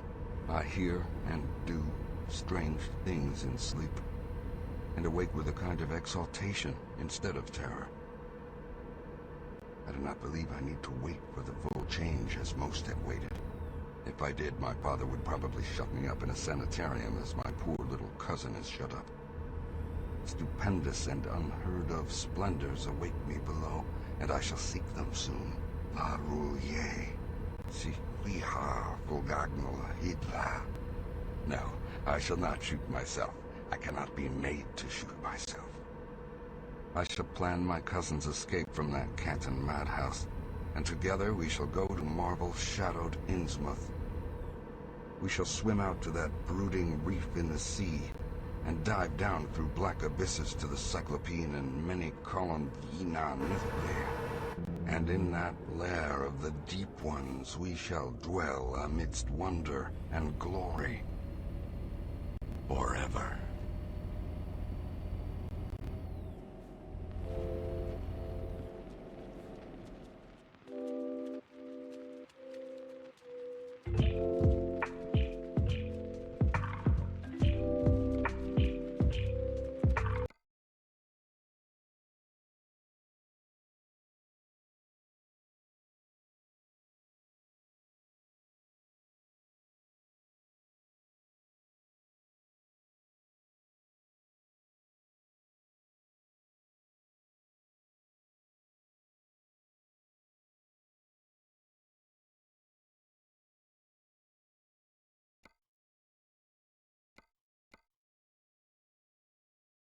The Music of Eric Zahn by H.P. Lovecraft.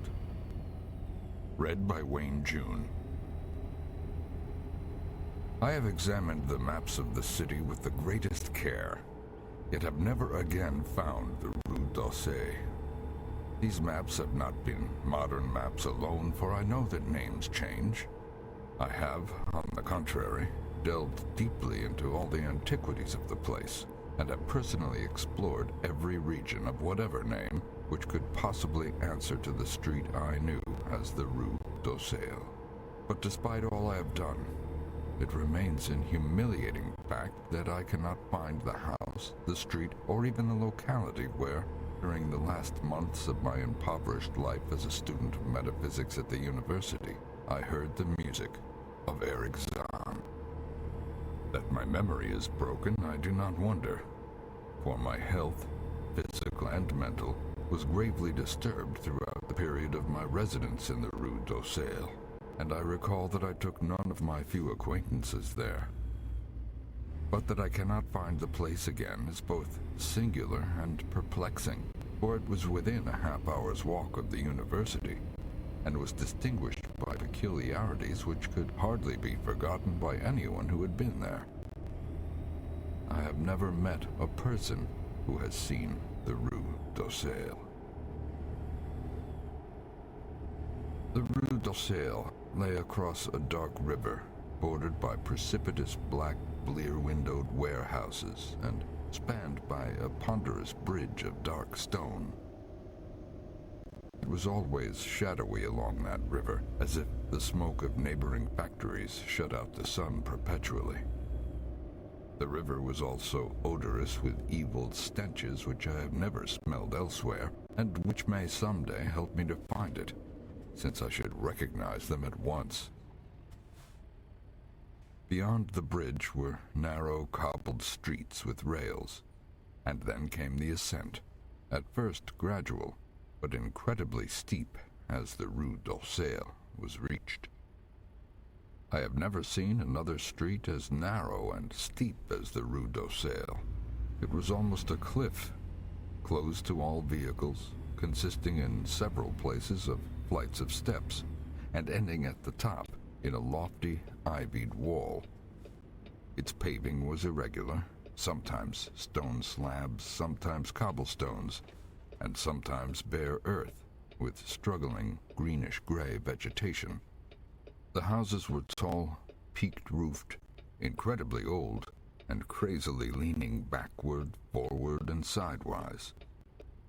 Occasionally an opposite pair, both leaning forward, almost met across the street like an arch, and certainly they kept most of the light from the ground below. There were a few overhead bridges from house to house across the street. The inhabitants of that street impressed me peculiarly. At first I thought it was because they were all silent and reticent, but later decided it was because they were all very old. I do not know how I came to live on such a street, but I was not myself when I moved there. I have been living in many poor places, always evicted for want of money, until at last I came upon that tottering house in the Rue d'Orsay kept by the paralytic Blandot. It was the third house from the top of the street, and by far the tallest of them all.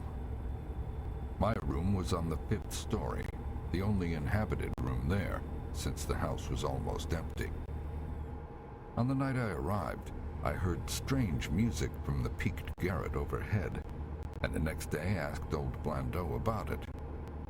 He told me it was an old German viol player, a strange, dumb man who signed his name as Eric Zahn, and who played evenings in a cheap theater orchestra, adding that Zahn's desire to play in the night after his return from the theater was the reason he had chosen this lofty and isolated garret room, whose single gable window was the only point on the street from which one could look over the terminating wall at the declivity and panorama beyond.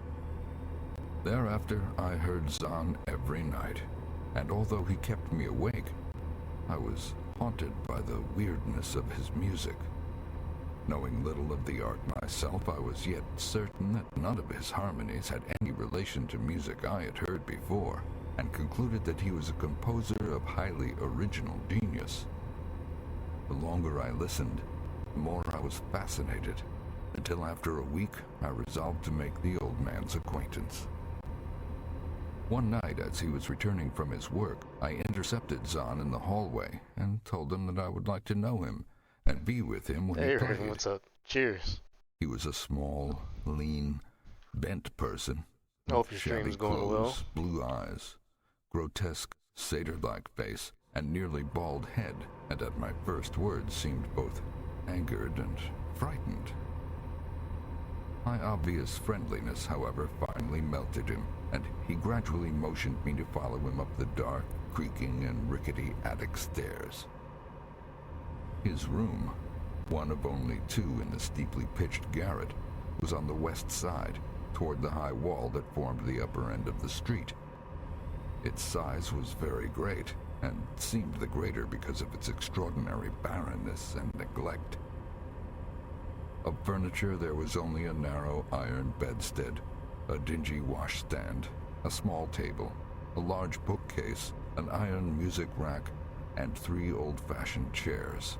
Sheets of music were piled in disorder about the floor.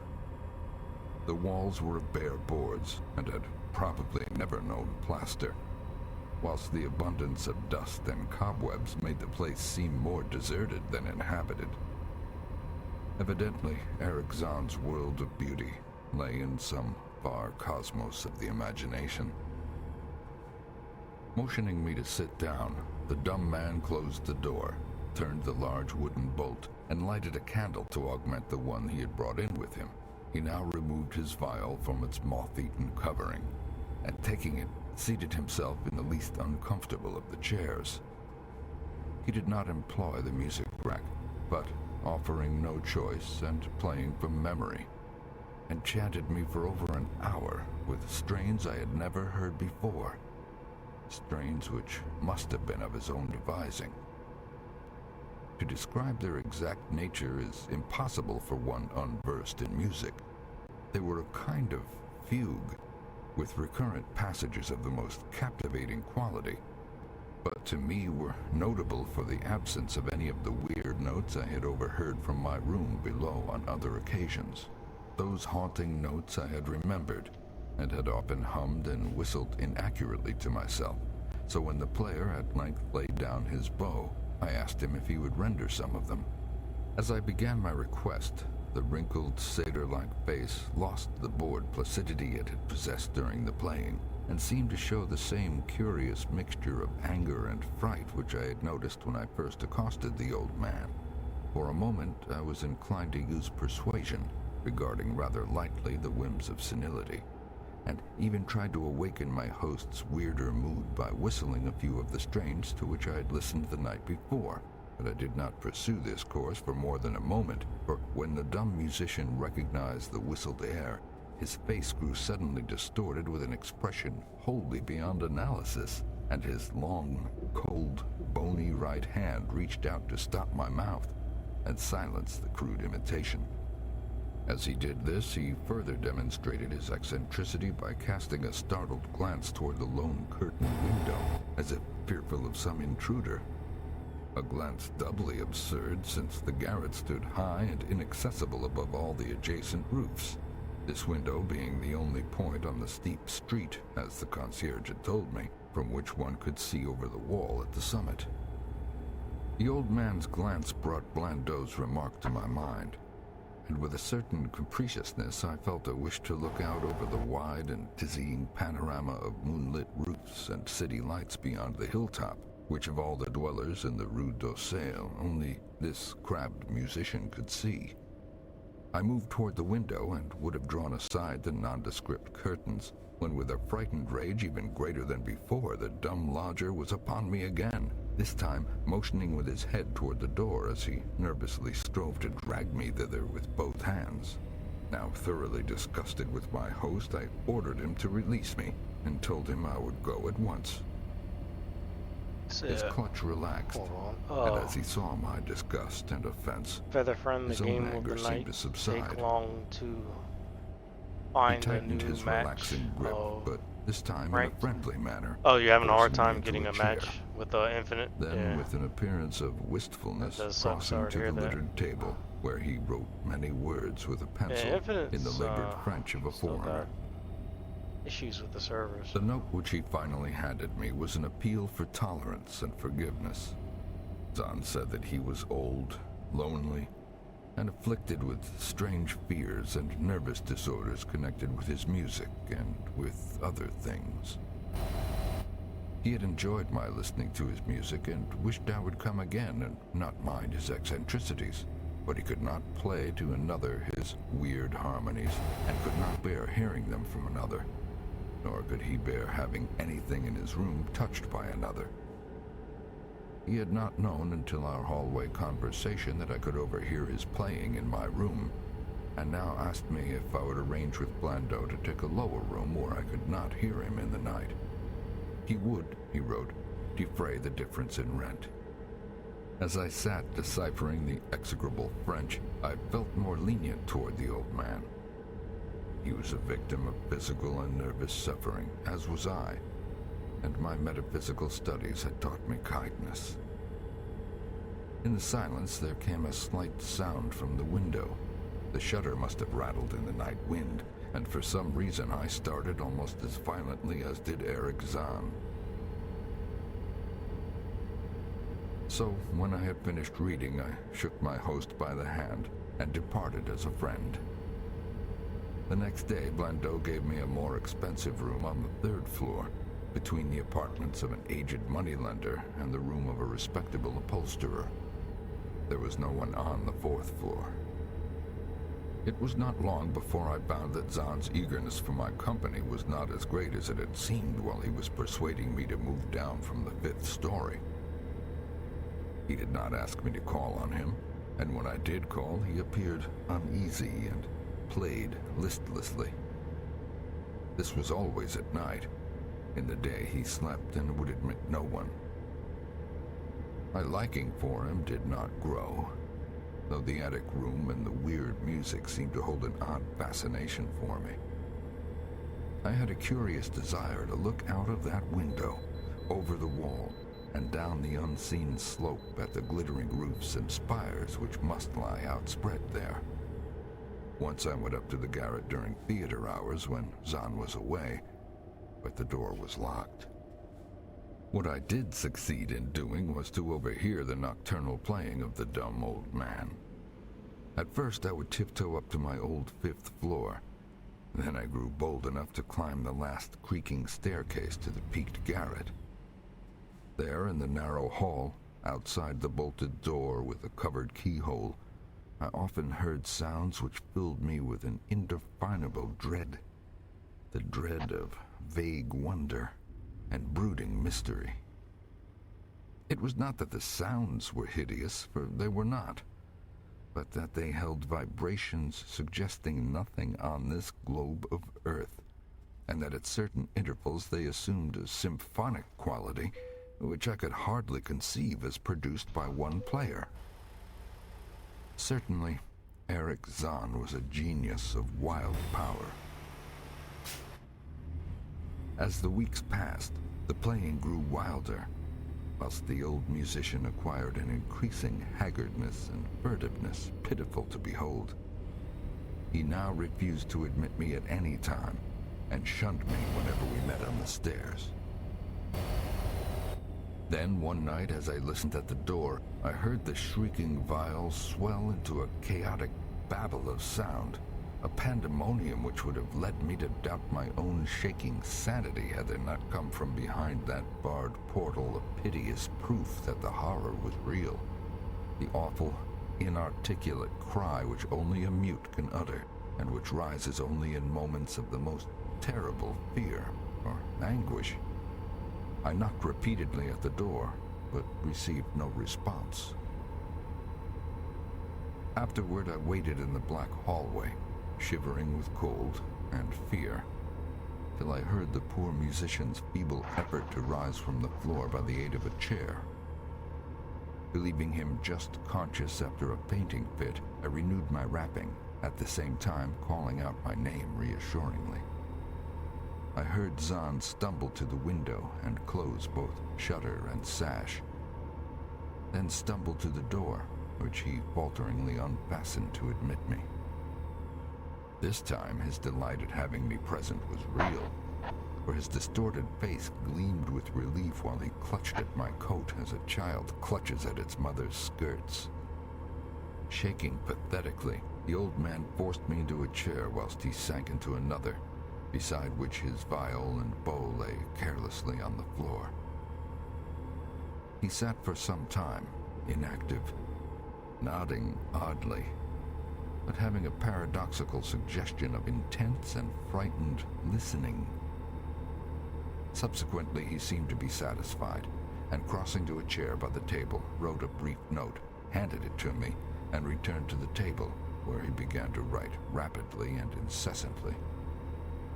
The note implored me, in the name of mercy and for the sake of my own curiosity, to wait where I was while he prepared a full account in German of all the marvels and terrors which beset him. I waited, and the dumb man's pencil flew. It was perhaps an hour later, while I still waited, and while the old musician's feverishly written sheets still continued to pile up, that I saw Zahn start, as from the hint of a horrible shock. Unmistakably, he was looking at the curtained window and listening shudderingly, and I half fancied I heard a sound myself, though it was not a horrible sound, but rather an exquisitely low and infinitely distant musical note, suggesting a player in one of the neighboring houses, or in some abode beyond the lofty wall over which I had never been able to look. Upon Zahn, the effect was terrible, for dropping his pencil, suddenly he rose, seized his viol, and commenced to rend the night with the wildest playing I have ever heard from his bow, save when listening at the barred door. It would be useless to describe the playing of Eric Zahn on that dreadful night. It was more horrible than anything I had ever overheard, because I could now see the expression of his face, and could realize that this time the motive was stark fear. He was trying to make a noise, to ward something off or drown something out. What, I could not imagine, awesome though I felt it must be. The playing grew fantastic, dense and hysterical, yet kept to the last the qualities of supreme genius which I knew this strange old man possessed. I recognized the air. It was a wild Hungarian dance popular in the theaters, and I reflected for a moment that this was the first time I had ever heard Zahn play the work of another composer. Louder and louder, wilder and wilder mounted the shrieking and whining of that desperate viol.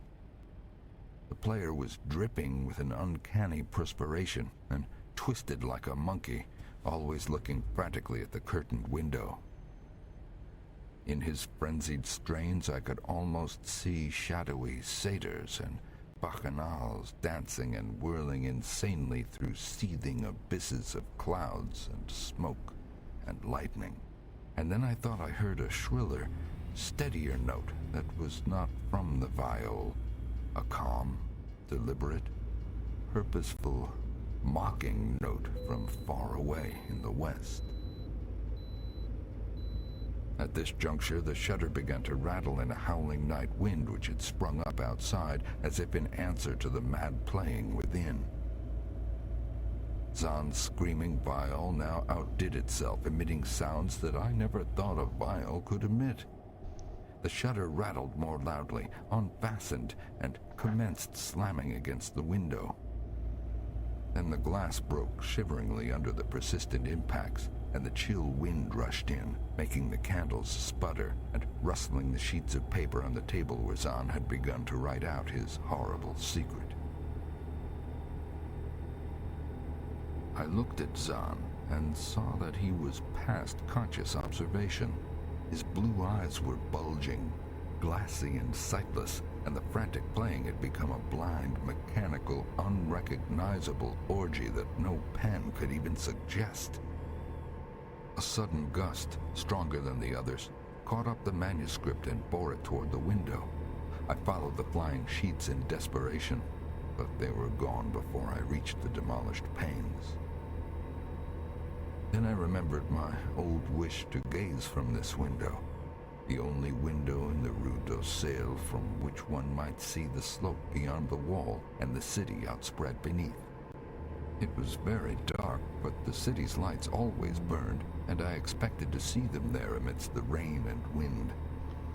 Yet when I looked from that highest of all gable windows, looked while the candles sputtered and the insane viol howled with the night wind, I saw no city spread below, and no friendly lights gleamed from remembered streets, but only the blackness of space illimitable, unimagined space alive with motion and music, and having no semblance of anything on earth. And as I stood there looking in terror, the wind blew out both the candles in that ancient peaked garret, leaving me in savage and impenetrable darkness with chaos and pandemonium before me, and the demon madness of that night-baying viol behind me. I staggered back in the dark without the means of striking a light, crashing against the table, overturning a chair, and finally groping my way to the place where the blackness screamed with shocking music. To save myself and Eric Zahn, I could at least try, whatever the powers opposed me. Once I thought some chill thing brushed me, and I screamed, but my scream could not be heard above that hideous viol. Suddenly, out of the blackness, the madly sawing bow struck me, and I knew I was close to the player. I felt ahead, touched the back of Zahn's chair, and then found and shook his shoulder in an effort to bring him to his senses. He did not respond, and still the viol shrieked on without slackening. I moved my hand to his head, whose mechanical nodding I was able to stop, and shouted in his ear that we must both flee from the unknown things of the night. But he neither answered me nor abated the frenzy of his unutterable music, while all through the garret strange currents of wind seemed to dance in the darkness and babble. When my hand touched his ear, I shuddered, though I knew not why. Knew not why till I felt the still face, the ice-cold, stiffened, unbreathing face, whose glassy eyes bulged uselessly into the void. And then by some miracle, finding the door and the large wooden bolt, I plunged wildly away from that glassy-eyed thing in the dark, and from the ghoulish howling of that accursed viol whose fury increased even as I plunged. Leaping, floating, flying down those endless stairs through the dark house, racing mindlessly out into the narrow, steep, and ancient street of steps and tottering houses, clattering down steps and over cobbles to the lower streets and the putrid canyon-walled river, panting across the great dark bridge to the broader, healthier streets and boulevards we know. All these are terrible impressions that linger with me. And I recall that there was no wind, and that the moon was out, and that all the lights of the city twinkled. Despite my most careful searches and investigations, I have never since been able to find the Rue d'Orsay.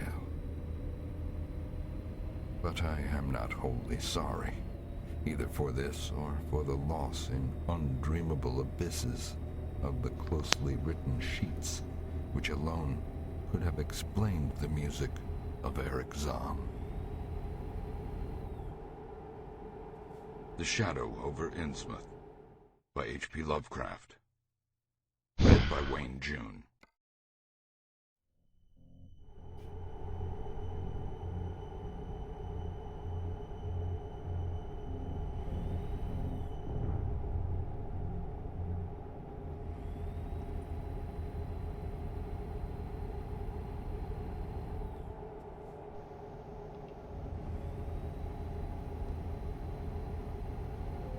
The Call of Cthulhu by H.P. Lovecraft.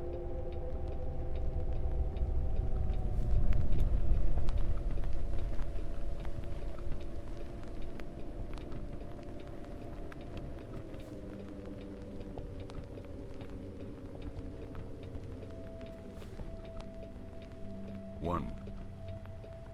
The Horror in Clay.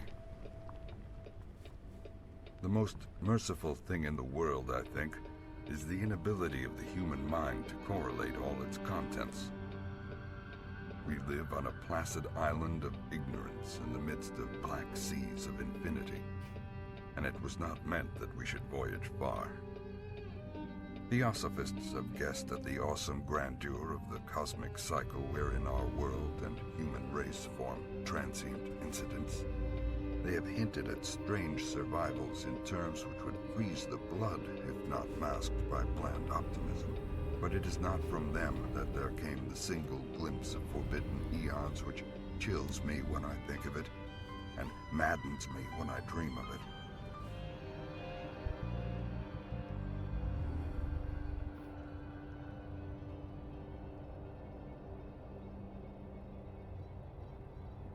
That glimpse, like all dread glimpses of truth, flashed out from an accidental piecing together of separated things. In this case, an old newspaper item, and the notes of a dead professor.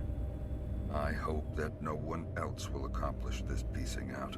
Certainly, if I live, I shall never knowingly supply a link in so hideous a chain. I think that the professor, too, intended to keep silent regarding the part he knew, and that he would have destroyed his notes had not sudden death seized him. The professor had been stricken whilst returning from the Newport boat, falling suddenly, as witnesses said, after having been jostled on the precipitous hillside which formed a shortcut from the waterfront to the deceased's home in Williams Street. Physicians were unable to find any visible disorder, but concluded after perplexed debate that some obscure lesion of the heart, induced by the brisk ascent of so steep a hill by so elderly a man, was responsible for the end. As my great-uncle's heir and executor, for he died a childless widower, I was expected to go over his papers with some thoroughness. There was one box which I found exceedingly puzzling, and which I felt much averse from showing to other eyes. The bas-relief was a rough rectangle less than an inch thick, and about 5 by 6 inches in area, obviously of modern origin. Its designs, however, were far from modern in atmosphere and suggestion. For although the vagaries of cubism and futurism are many and wild, they do not often reproduce that cryptic regularity which lurks in prehistoric writing. The writing accompanying this oddity was, aside from a stack of press cuttings, in Professor Angel's most recent hand, and made no pretense to literary style. What seemed to be the main document was headed Cthulhu Cult, in characters painstakingly printed to avoid the erroneous reading of a word so unheard of. The first half of the principal manuscript told a very particular tale. It appears that on March 1st, 1925, a thin, dark young man of neurotic and excited aspect had called upon Professor Angel bearing the singular clay bas-relief, which was then exceedingly damp and fresh. His card bore the name of Henry Anthony Wilcox, and my uncle had recognized him as the youngest son of an excellent family slightly known to him. On the occasion of the visit, ran the professor's manuscript, the sculptor abruptly asked for the benefit of his host's archaeological knowledge in identifying the hieroglyphics of the bas-relief, and my uncle showed some sharpness in replying, for the conspicuous freshness of the tablet implied kinship with anything but archaeology. Young Wilcox's rejoinder, which impressed my uncle enough to make him recall and record it verbatim, was of a fantastically poetic cast, which must have typified his whole conversation, and which I have since found highly characteristic of him. He said, "It is new indeed, for I made it last night in a dream of strange cities." Upon retiring, he had had an unprecedented dream of great cyclopean cities of Titan blocks and sky-flung monoliths, all dripping with green ooze and sinister with latent horror. Hieroglyphics had covered the walls and pillars, and from some undetermined point below had come a voice that was not a voice. A chaotic sensation which only fancy could transmute into sound, but which he attempted to render by the almost unpronounceable jumble of letters CTHULHU FHTAGN.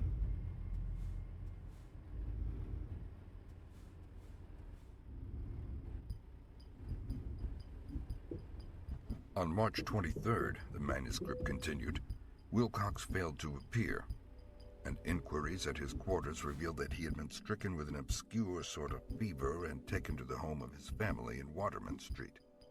He had cried out in the night, arousing several other artists in the building, and had manifested since then only alternations of unconsciousness and delirium. On April 2, at about 3 p.m., every trace of Wilcox's malady suddenly ceased.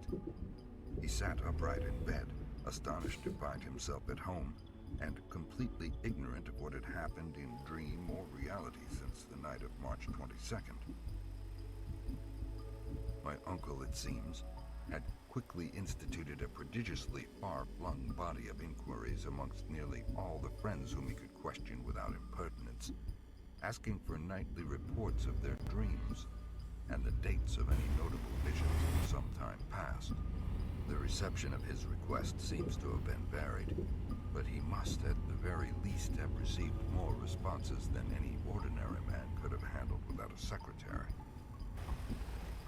Scientific men were little more affected, though 4 cases of vague description suggest fugitive glimpses of strange landscapes, and in one case, there is mentioned a dread of something abnormal.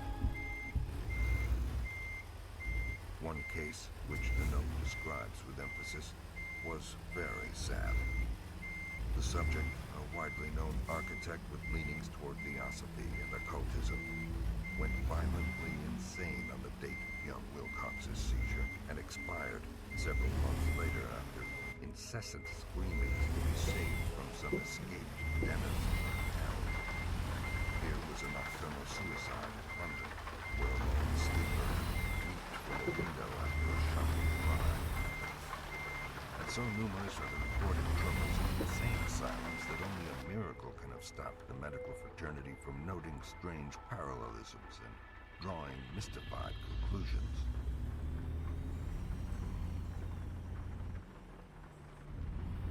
Two. The Tale of Inspector Legrasse.